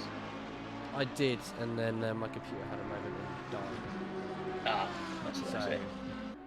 Yeah, I had to restart everything. I had to restart the stream, restart the game, restart my ACC race control app. Shout out Darkness for the 2 gifted subs. What a guy. Oh, legend indeed. Thank you so much, Darkness. Oh, gifted me one. What a goat. What a goat indeed. We're currently on board with Julian. He should be management or something. I know, right? We should be indeed. We're on board with Julian at the moment. The gap to himself and P3 is about a second. Obviously, with Canton retiring for this race, it does mean Julian... What happened to him? To be honest, I'm not too sure. All I do remember, though, is he had a few moments in the race. Oh, I hit him. And you may have done that. Okay, I'm part of the reason. I think he just had enough and quit. So at this moment of time, if Julian just takes it home, he's technically won it. With no competition. What a guy. Yeah, see, I had a major moment. I went to dive down the inside of him. I lost all grip and just completely door handled him off the road. I did see a big collision. That was definitely my fault. My fault. It's very, very awful driving from myself, but it's a learning curve. Indeed it is. I don't think, you know, they do set up. No, I'll calm down now. That was a stupid idea. But yeah, on board with Julian right now, do you think he can get the move done for P3? I know the Lamborghini is quite quick, but it doesn't look like a very competitive car at this circuit. I'm not sure. It's a very wide car when you compare it to the McLaren. Like, you just look down the straight, the difference is crazy. It's like a bus to a bicycle. But it's got the straight line speed, so only time will tell. As long as he keeps it clean and smooth and keeps it clinical, I think he'll get it done. I think he will indeed, but as I'm seeing it now, P3 is managing to maintain and really start to open that gap to P4, so it could be car number 456 potentially running away with this one. But we'll see. Well, we've seen massive improvement in his driving. Look back to Brands Hatch when he was battling back with me, and now he's a front runner. Exactly. Incredible improvements from Keppers. No. Wait, did he? You telling him to crash? He's stating that he did. I don't think he did crash. He's in P5 right now. Did he speed in the pit lane? Yes, so what happened is, he used to be in the Pleberval. He got a stop and go whilst on track, fighting with Ackerman, so he had to serve a 30-second stop and go, so he's down at P6 here. Oh. I did that this morning. I got a drive-through for speeding the pit lane. I went to serve my drive-through, sped the pit lane again, got a stop and go, served it correctly, still got P2. Well, there you go. Sometimes you just have to look at, we're on board of Oosby now, down in P6, right behind P5 however, to try and get a move done on the Porsche. She got it done earlier, pretty nice and easy, so it could be a simple, nice and easy move again, but we'll just see what happens. Any thoughts, Jacob? If Oosby could send it, maybe. I mean, he's a driver who's incredible at adding pressure to drivers. I've realised myself, he does tend to crack me and I do crash.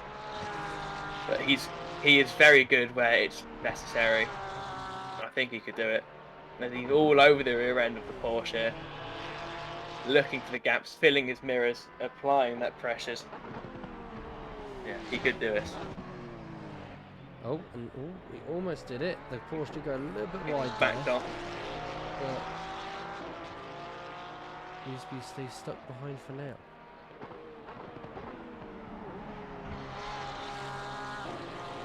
It's a little bit wide, but a little bit wide. It's all about straight line speed, because this Ferrari looks insane in a straight line. That's all I have to say. I don't know what it is, but he's done something to that setup to make it insane. The way he can tweak the cars is crazy. He knows like every minute detail about setting up the Ferrari. I'm not sure how. Would he give it a cheeky look though? Personally, wouldn't have done it there. I'm not good enough to do it anyway. So, we vote.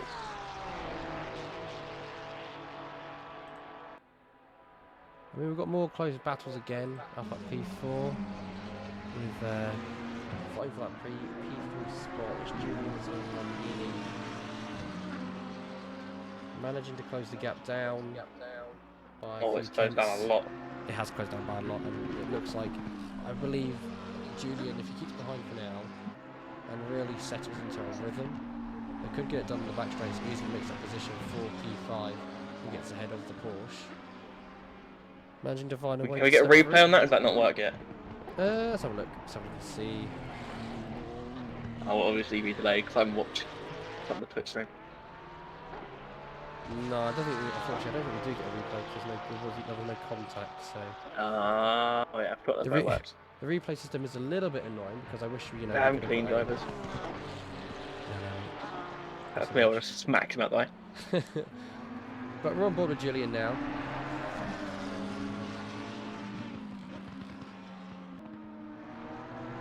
Got to be one of the funnest parts of the track, going through a YouTube corner. Doesn't stack it, which is pretty good. Not meant to do that. But it's just so good when you get the flow. It's so fast. Any little mistake really punishes. As I found out twice. Did you know? Yes. In qualifying and the race. Any little misjudgment or lapse in concentration, you're in the bin, son. I could agree on that one, but he's really starting to pile the pressure on now. He's got a little bit more closer, putting the McLaren under pressure. The Lambo's top speed, however, isn't that great in a straight line because I believe it was the McLaren starting to pull away. Yeah, but the Lamborghini does have a nice sounding engine, I must say. It is quite nice. It sounds better than the vacuum cleaner of a McLaren. It does. It does indeed. So I'm pretty sure you called my car a vacuum cleaner in qualifying. Yes, I did. It was. You're not wrong. Quite disturbing. It was just. That's down for horrendous redlining. It does. With the Lamborghini, it's got like a nice whistle. He's not gaining at all. No, he's not. He's just sitting like a duck. I say this requires some terrifying commitment. This corner, and it does shake my boot every time I go in it because I feel like I might just crash. Yeah, I can understand The weight that. transfer from the crest to the top of the hill is more than terrifying.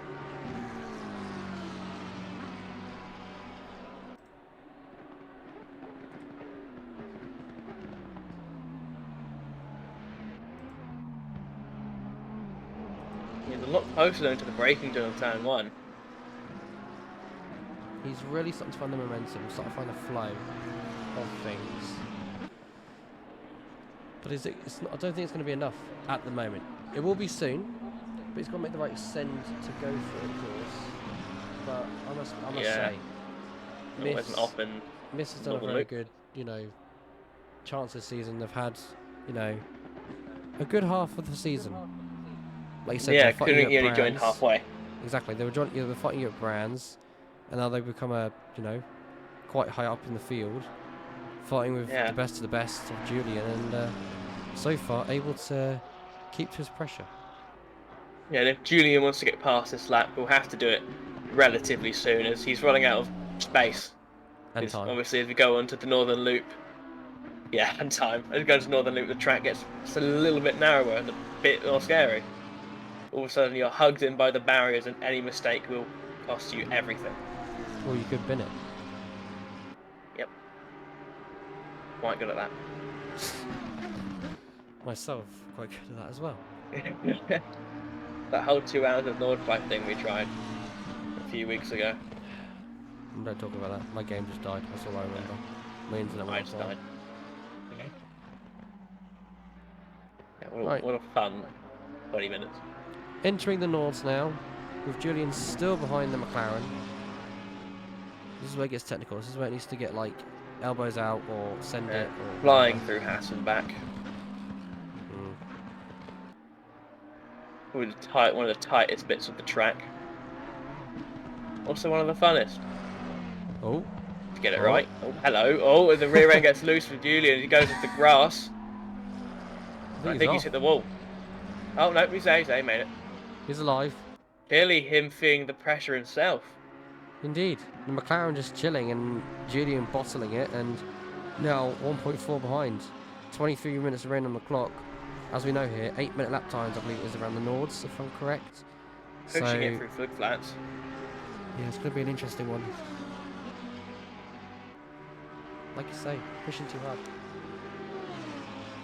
Yeah, and if he just might have cooked his tyres there as well. Not recommended. That's right, there's plenty of straight lines for him to pull them down on. So now, we're going to try and multitask, but hang on a minute. No, never mind, my game's bugging out. It was really dropping that gap, so I think the McLaren's had a moment somewhere on circuit, because that Lamborghini of Julian is really closed down as well. We've got two battles going on there. Scary corner. Yeah. Vauxhall was very scary. Once you get to the top, the rear end gets light, and it's not fun. But it's a lie. It is fun. It's when you get it right, like the entire track. But now we've got two battles. Probably when the McLaren be a lot nicer. Where's the other one then? It is down at P11 and P10. Oh. Against Mr. Vabo himself. And kind of 886. Gosling. Try and go around the outside. Oh, wow. Oh, okay. and he does. Vabo eats the curb. And the Ferrari just says, thank you very much, and I'll move to P10. Yeah. Literally. Actually, I've seen Ryan Gosling loves this track on iRacing, so why wouldn't he on ACC? Exactly. Match made in heaven. Right. Back with these two again. unlucky for Ryan Gosling at the start. He lost all 4 speed max, so he had to rejoin and started a lap down. I mean, they've done well to recover to where they are, I'll be honest. Yeah. It's not too bad. That should be, what, about 32 points I gotta get, considering it's doubled. Well, if that's the case, then... Very close. Oh, now they're quite close to each other now, like you said. Mm. Maybe the McLarens are starting to feel the pressure. Oh, yeah, it's a little twitch there on the exit.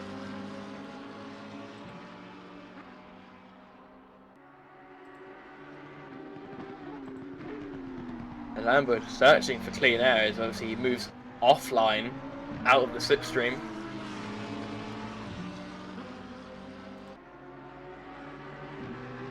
Because here's a really good chance if you do want to get a slipstream. One of the very few semi-straight parts of the track. Definitely the fastest part. That isn't the very long straight. But it requires the hardest commitment ever is this next corner. Do you lift or do you brake? I haven't. Or do you send it? I haven't had the courage to lift yet, because I usually end up in that barrier. Oh really? Did he do that flat? I didn't hear a lift or anything. Yeah, he somehow, I don't know how, Okay. but That's Julian is able to mental. do that flat. Okay, that guy's crazy. Crazy as always. However, McLaren has pulled away, ever so slightly. Maybe he did lift then. He might have. He Maybe rings a mini carousel.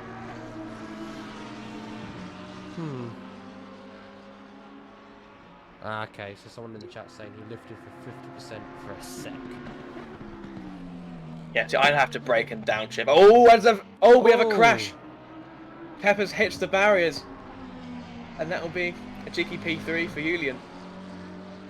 Indeed, it will. Still on it though. Fair play. I mean, yeah, just one mistake, all it takes, and unfortunately, Yeah. McLaren loses out. And oh my goodness, look at the damage on the side of that McLaren. Ooh. Ouch. That is. That will take more than some polish, fortunately. Looks fine from this side though, if we just ignore the other side. Yeah. Just forget that side, repaint it. Yeah. But now he'll definitely be suffering now for aero, and his steering angle is most definitely not the right way.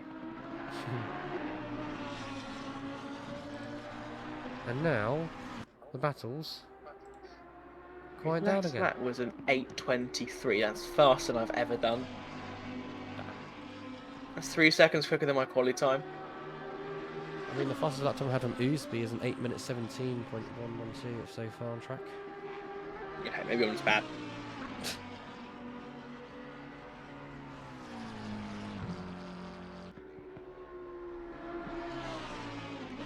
That's an awesome looking car though. His livery is amazing.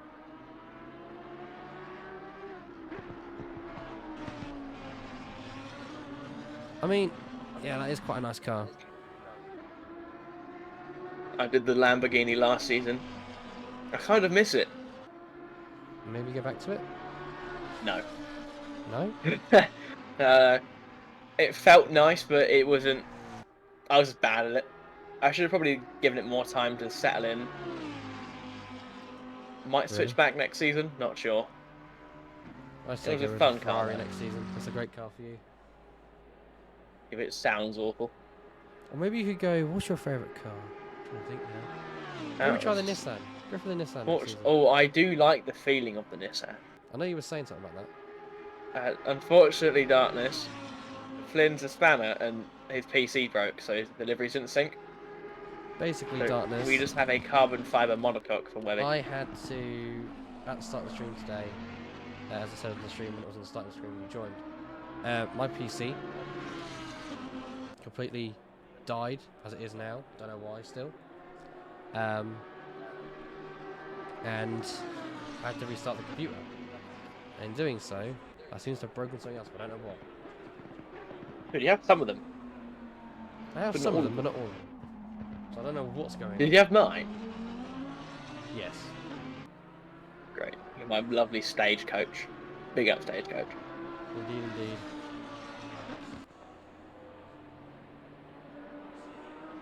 Oh. But he's had a snap of oversteer, but it's just lag. So I mean, you can't tell sometimes. Alright, they look really nice. I'm quite jealous.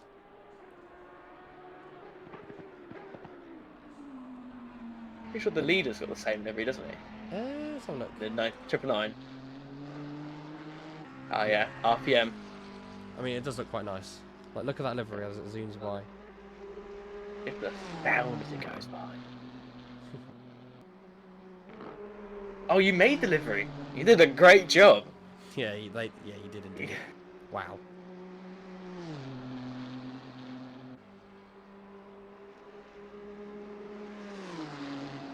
It's a mix of quite a lot of different colours as well. Yeah.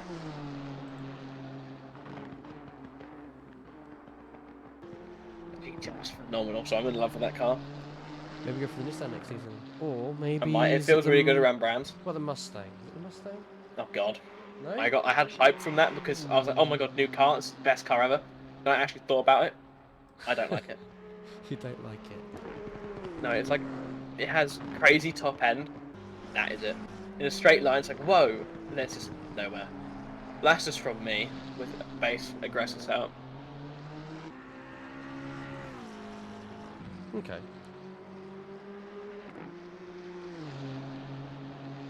It's all about preference. I feel like people who like the B&W would like it. And it's big and boaty. You could B&W. It's how's Kevin in the Wow to Bowser. I'm not too sure, but unfortunately that's not showing for me either. Everything's just dull. Ah. I don't know what's going on today. It is actually quite I'm glad to see Kevin back. Oh yeah, and he died. First appearance all season, I'm pretty sure. Even though he got involved in a pretty big incident today. Did he? Is it my fault? No, I think it was somewhere on track. I hope so. 92, I know, I hope so. I think it's just before the back straight. I think on board a car number 95 to show us where Suffocating is right now. Somewhere here where Suffocating actually lost the car and went off track completely. Tried to save it, but at that point it was too late. Spun around. And don't have any liveries, Darkness. Yeah. I'm very upset. He had mine somehow. Yeah, this is like I said, I restart the PC, load up the game and everything, so I was stressing that I wasn't getting the stream up on time, and then I did, when we missed half the qualifying. I know, right? How dare I have computer troubles? You missed a 12-minute long outlet. I know, right? Devastating. Absolutely stressed. I had Discord things left, right and centre. Where's stream? Where's stream? Where's stream? I was like, oh my god. My bad. Actually, I didn't say word stream, I told you to stream. Exactly, like I am. Never mind, I'm not. It's broken. Oh, he has already bent it, Darkness. Don't you worry. He broke his steering axle, Darkness. You missed it earlier. He was trying to drive into the pit lane with his wheel full lock to the left or right. Yeah, that's with me. I had to go down the back straight with my wheel completely to the left. It still wouldn't turn left. Or right, sorry. What's that thing? Straight. There you go. It wouldn't go straight. Because I've noticed this. You can just kiss a barrier in a Ferrari and it crumples because it's made of paper mache. It's not the most solid of cars to shunt. And trust me, I'm good at that.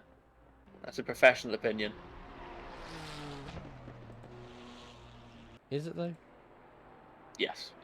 You've seen how many times I've crashed. Qualifying, race, practice. Somehow my SA is still 98. So, coming towards the final 12 minutes of the race. And, a lap? Yeah, not too bad.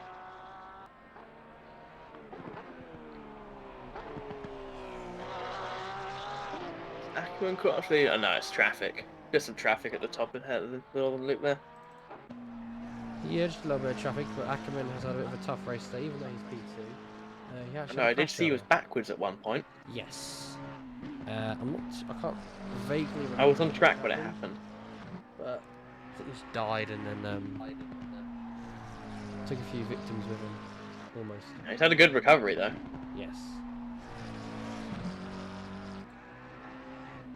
I was not having it. I had 2 accidents and just felt like an absolute hazard.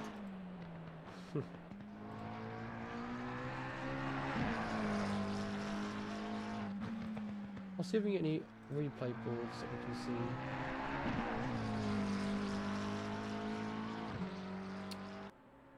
See if Ackerman, when he caused that crash, or maybe suffocating.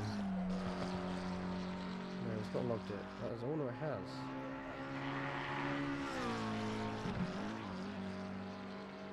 Let's see what happened between Zach Webb and suffocating then, shall we? Because they had contact earlier, apparently. What did they? Did I make contact with Vabo? I was going to say, Say I'd like that to anyway. do the replay, but it won't let me. It's a great start. The software's not exactly perfected, is it? Yeah, let me try this one. Nope, my replay system is not even working.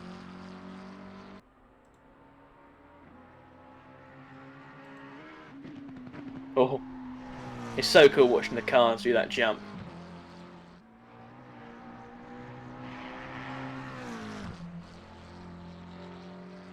Indeed it is.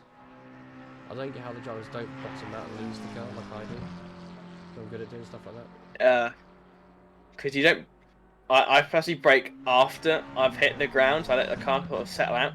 Then it transfers the weight. So it's probably slower, but I'm slow, so we live with it. True. You know, we do live with it. Let's see how we get on. We live, we learn. Exactly.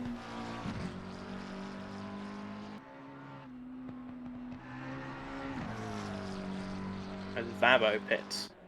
Yes, Presumably for indeed. the damage caused in the accident the lap priors. Which means, when he stops now, this could be a free position for Zach Webb himself, because he's now come down the back straight. Oh, that is very true. On board of himself. We could see that. With his car that looks half destroyed, half not destroyed. We'll just ignore Meant that to be for a now. cell livery on that. I know. That's what's annoying. I was excited to see that livery It change. is marking Vabo as a yellow flag rather than a pit. Oh! Oh, there's a huge crash for Zach Webb. A massive accident into the penultimate corner. Flying from Duttinger Her. That hood does not look stable. Nothing looks stable on that. So easy to do. I did that in the 24 hours of the Nordshleife at the end of my first stint. I remember that. I don't know if you remember that, Flynn. Oh, you do? I do, Great. yeah. All I remember is that you were racing, I came in, and then you died. So it's like I cursed you to like die as soon as I joined the VC. Yep. Yeah, I left. I left the VC and let Sinead take over. The goat. Oh, yeah, That front end. That is a cronk front end. Give us a flash where we're in the pits. I can't see his headlights if he does. Oh, there it is. Those are the indicators, they're always on. Oh, he's wobbling, he's wobbling. The indicators are always on with pit lane speed. Oh, and he's stopped there. That is not the pit box, Webby. It's not the pit box. Is he just gonna... Oh, he just returned to pits. There we go then, never mind. So... It's a long wait, Webby, my friend. Interesting. The McLaren has Effort's managed to catching catch up Oosby. to Oosby. No, wait, Oosby's caught up to the McLaren. He's passed it, we've missed it. Wow. Because he was fighting the Porsche a few laps ago. More yellow flags on the circuit, 21 or something. It's still Vabo in the pit lane. Oh. For some reason he was marked as a yellow flag. I believe he's now making his way out the pits. Oh no, he's got Oh, a DSQ. Oh, he sped. So as we see Zach Webb there, lane. chilling in the pit lane. 7 minutes left of a quarter of a 2-hour race.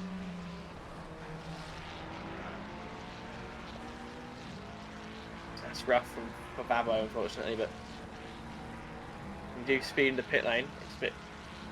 It's a half price to pay. Indeed, indeed.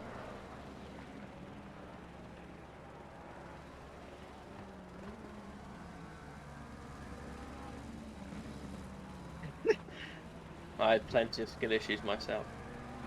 Who's honking their horn? Excuse me. Rude. Thanks to P11. Right. No, if we didn't get DSQ'd, you could have had a lovely cheeky fight in the last lap. So that's unfortunate there. Yes, I think our leader, is he on the final lap? He can't be on the final lap. No, he's not on the final lap. He's halfway through the loop, basically.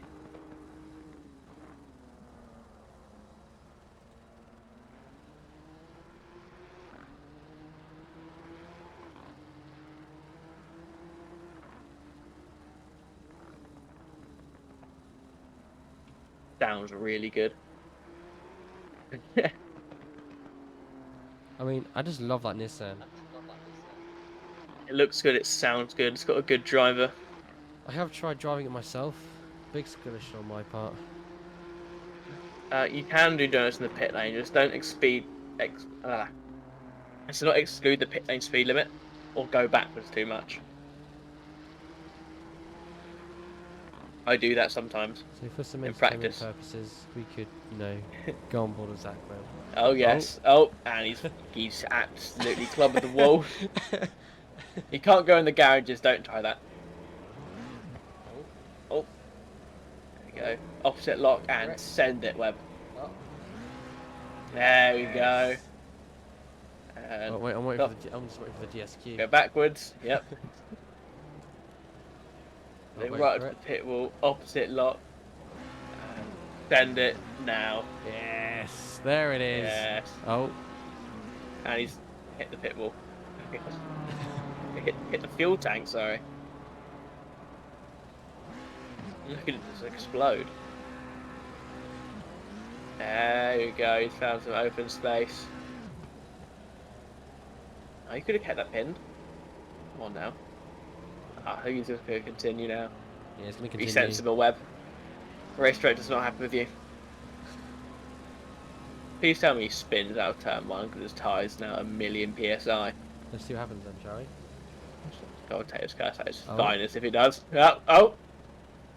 How's Oosby getting I'll take it. I'll take it. Oosby is getting on just fine, I must say. It's lap attempt. You know, he's in P4. Yeah, he's in. How did he qualify? I can't remember. I think it was in the top 3 or 4. As usual. Top 5. Yeah, the usual. It's business as usual for Oosby on this Sunday evening. Sunday? No, it's a Saturday. Second time? I said, oh, it's business as usual on a Sunday evening, but then I said Sunday instead of Saturday. It's weird because we have never raced on a Sunday.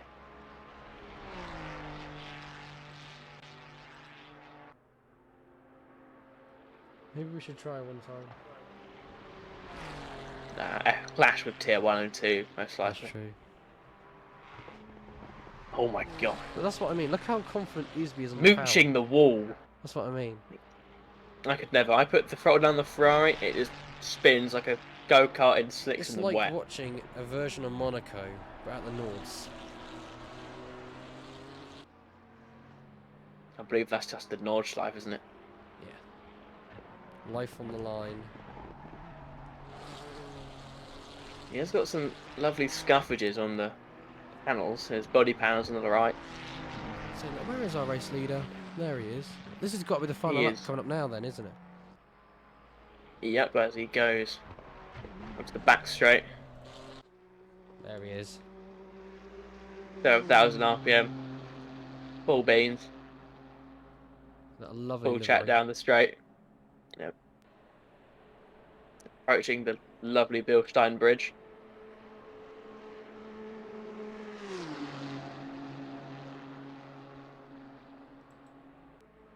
Keeps to the left. Might just graze the curb.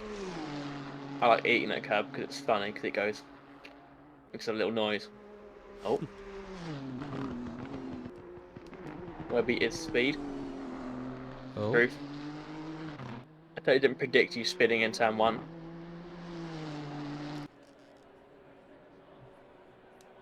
And there we go, our race leader on the final lap here at Nords. We'll see you in half an hour for the checkered flag. Yay. Feed to the wall. Absolutely. Crazy how your day can go from hero to zero. My first podium this morning. How was that Now for you, I'm actually? alright. No champagne, no bubbly, but good fun. Crashed watching Formula 2 mid-race. Someone crashed. I'm like, oh, someone crashed, and then I crashed. That happened twice. Really? Yeah. Concentration, not my strong point. Yes, baby. That's my guy right there. Yes. Yeah. Cheeky P2 this morning in the Mercedes. Oh. Horrific car to drive. But you did it anyway. Not. Yeah, I had to because I registered with it for some reason. Did you like a challenge? Oh no, I don't. That's wrong. Actually, that's a lie. We did the M24 in the Mercedes. Well, I think you got on pretty well, to be honest. You look quite confident in the Only car. 2 drivers. Yeah, cheers, Web. There were 6.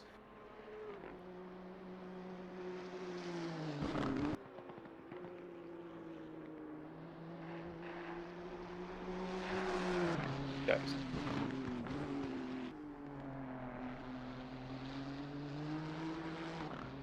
Still more podiums than you, mate.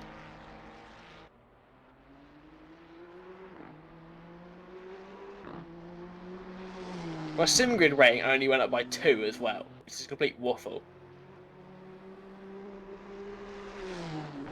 It went from 706 to 708. I don't know why. Really? Yeah. That was already confirmed, darkness. Joking. Exactly.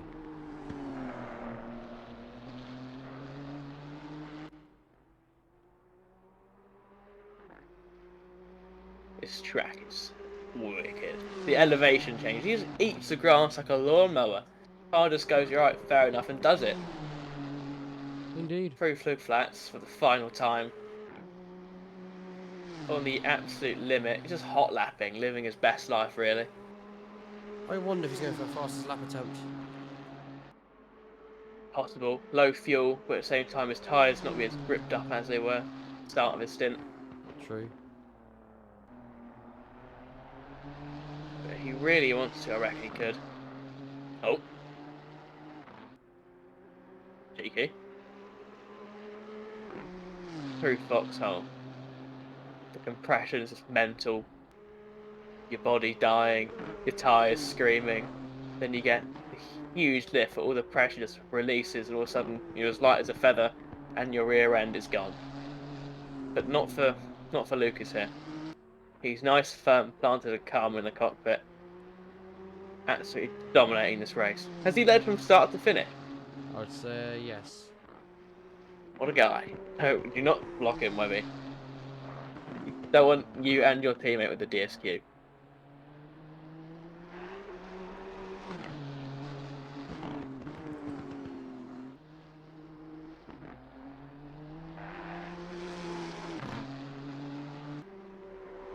The ACC team would sit in absolute shambles if that happens. Will they beat Jolly Inc? No idea. We'll find out. I've not got the standings. Let's go. However, I can. Cheeky thing. Yeah, exactly. Me personally, I've never gotten a DSQ. Oosby, please don't. We could change that. You will finish behind Jolly Racing. Or ACC stake team. Stake ACC team. It's weird. Why are you stake ACC wrapping a McLaren livery? Hey, don't do that. Do not take my P2 away. I worked not very hard for that. I mean... Did you though? I waited a while. I waited over a year. Right. But was it gifted to you? Did they feel bad? Did they slow down for you and just give it to you? No. No, I don't think anyone slowed down. I was just so fast, like, I was driving the 919 Evo. See, the secret to the Nordshleife is you completely cut off the GP loop and you just turn right and keep going. Yeah, no. You're basically just running a normal F1 car, which is just carbon fibre. Wheel absolutely bugging through his fenders as he goes through the mini carousel. Oh yeah, 100%. The mini carousel, it's the actual carousel. It's looked from a weird angle. Yeah, that was the extra carousel. We've got the mini carousel Yeah. coming up shortly. It kind of panned to it halfway through. It looked quite mini. Yeah.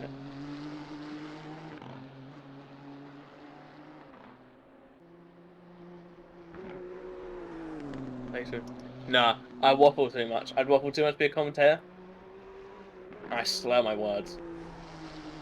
My throat has kissed me.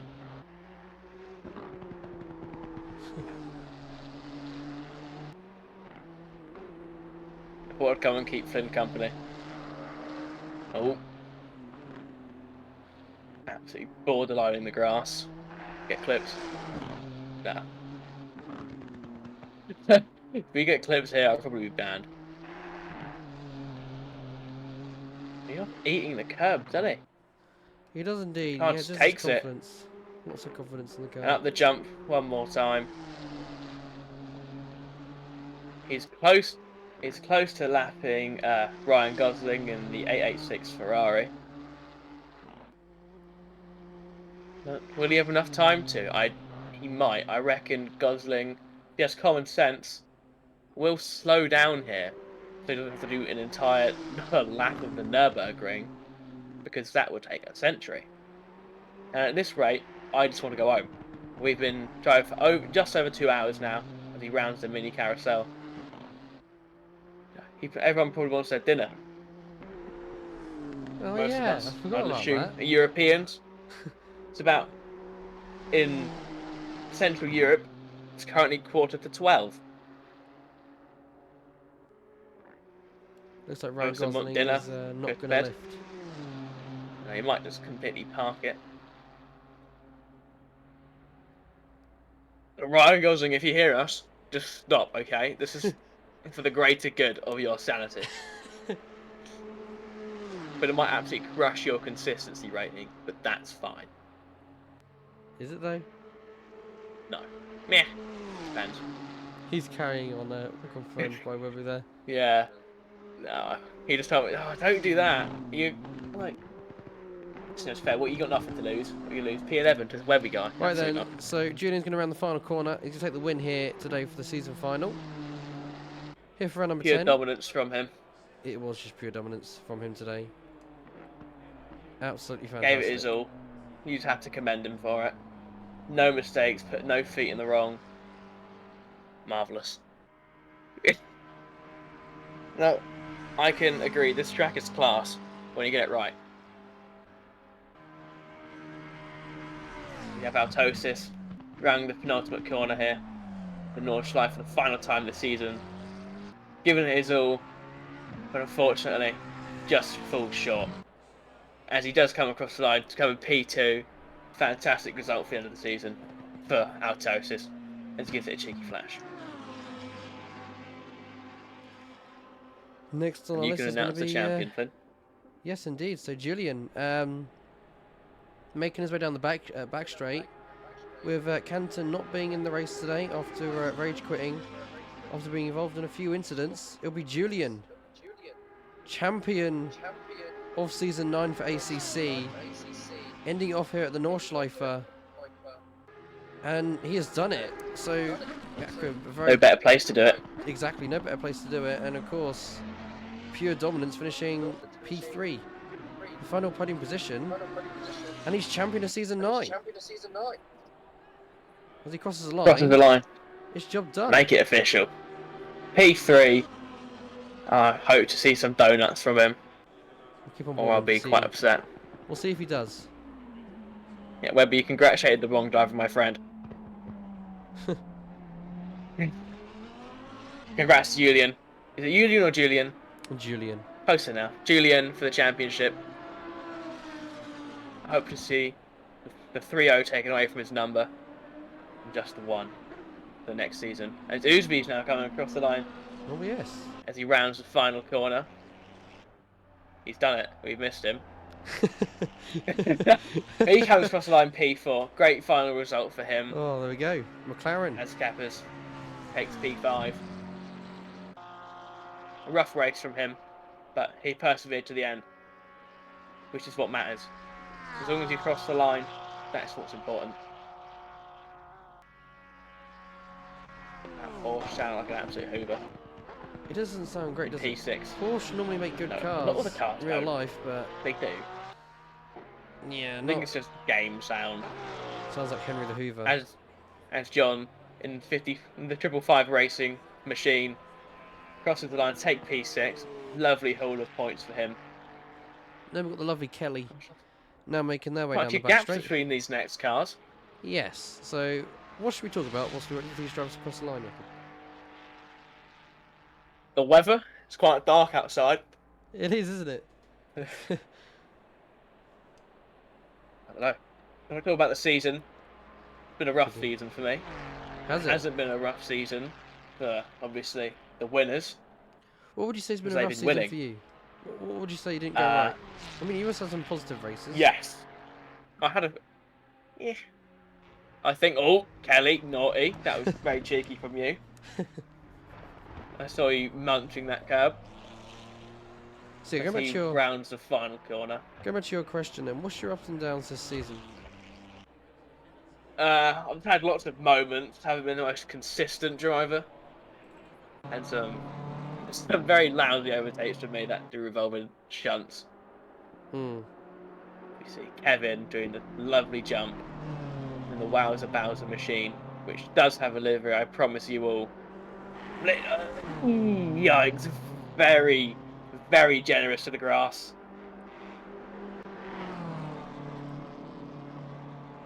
Me personally would have binned it. Really? Yes, as I did in qualifying, I was like 4 seconds up on my PB in quali, and at this corner here, I just completely bottled it and went into the gravel. Did you watch that happen? From the top of my head, I can't really remember. But greater good of my sanity, I hope not. Well, that'll be something to watch back on the replay. Well, Kevin, you love eating the grass. You scare me so much, you absolute animal. He's happy to be back, and I'm glad he's back. I hope to see more of him next season, wherever he shall venture. But not scary like eating the grass. No. He kept me on my toes in Season 7. Really? I'll tell you that very much, yeah. I used to have a lot of fights with him until I'd run out of fuel. Yeah. Which happened a lot, and I'm not sure why.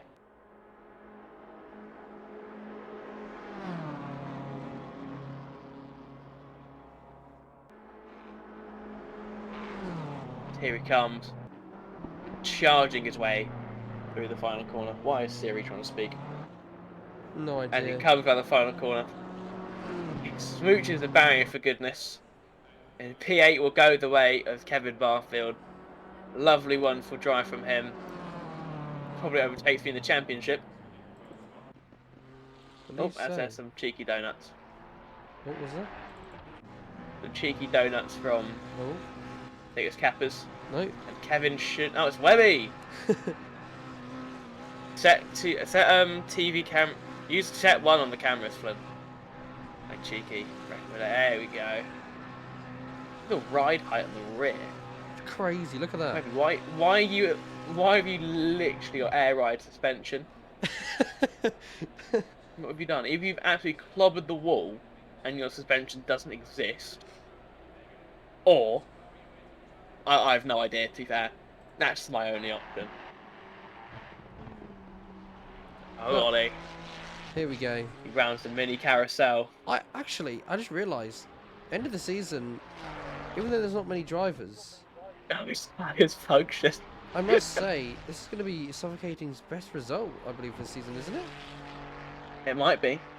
Finishing P8. Might be his... Yeah. My best result was a P5 ever. And double points confirmed by Dartmouth. Yeah, exactly. That's why everyone's getting a lovely haul of points here. So here he comes. Exactly. Really makes it tense in the mid-pack for the championship fights. The second honours, you might call it, for nothing but pride and self-fulfillment. But I think that pride and self-fulfillment beats that of a championship. As a professional mid-packer myself. Yes, very professional. High standards. We have suffocating final time this season. And the final time on the Ferrari will come home to take P8. Beautiful drive from him. Kept it clean, kept it consistent, kept it clinical. What a goat. So according to Darkness, this driver now Ryan was Gosling. into the wall, apparently. For semi-racing. He was into the wall. That's what Me Darkness too. was saying? Oh, you as well, yeah? Yep, I was there multiple times. Well, here he goes.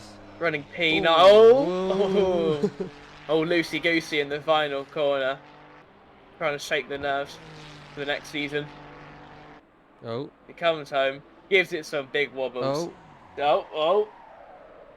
Oh. And wait, what's happened? We need to know as he's rear-ended the barriers. In true Gran Turismo style, as my dad would say. And there's Just give it some cheeky donuts. Put into the crowd. What a beautiful finish. Apparently I was 387.8 seconds down. Damn. In a lap.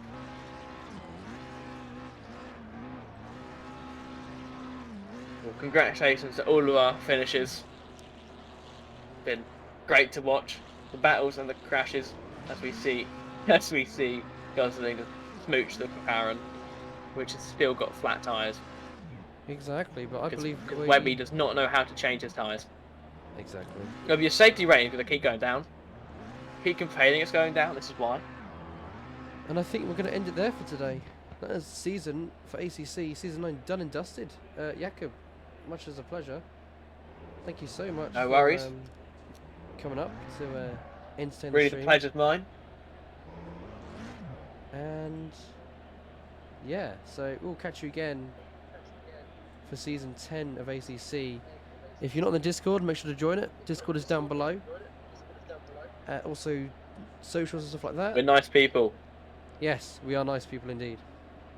The first season of WRC starts next season. So be there or be square. Okay, I'll be there.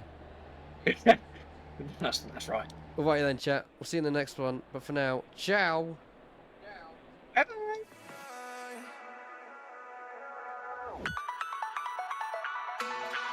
And it's going to be green light racing here at Monza. Here goes Noah. We're going to try and go wheel to wheel with the leader, Vic. Once again, back on the top step. We did say take it easy. Oh my goodness. Sinead's going to go for it here into 14, 15. Side by side, is it going to be Mercedes or is it going to be a BMW?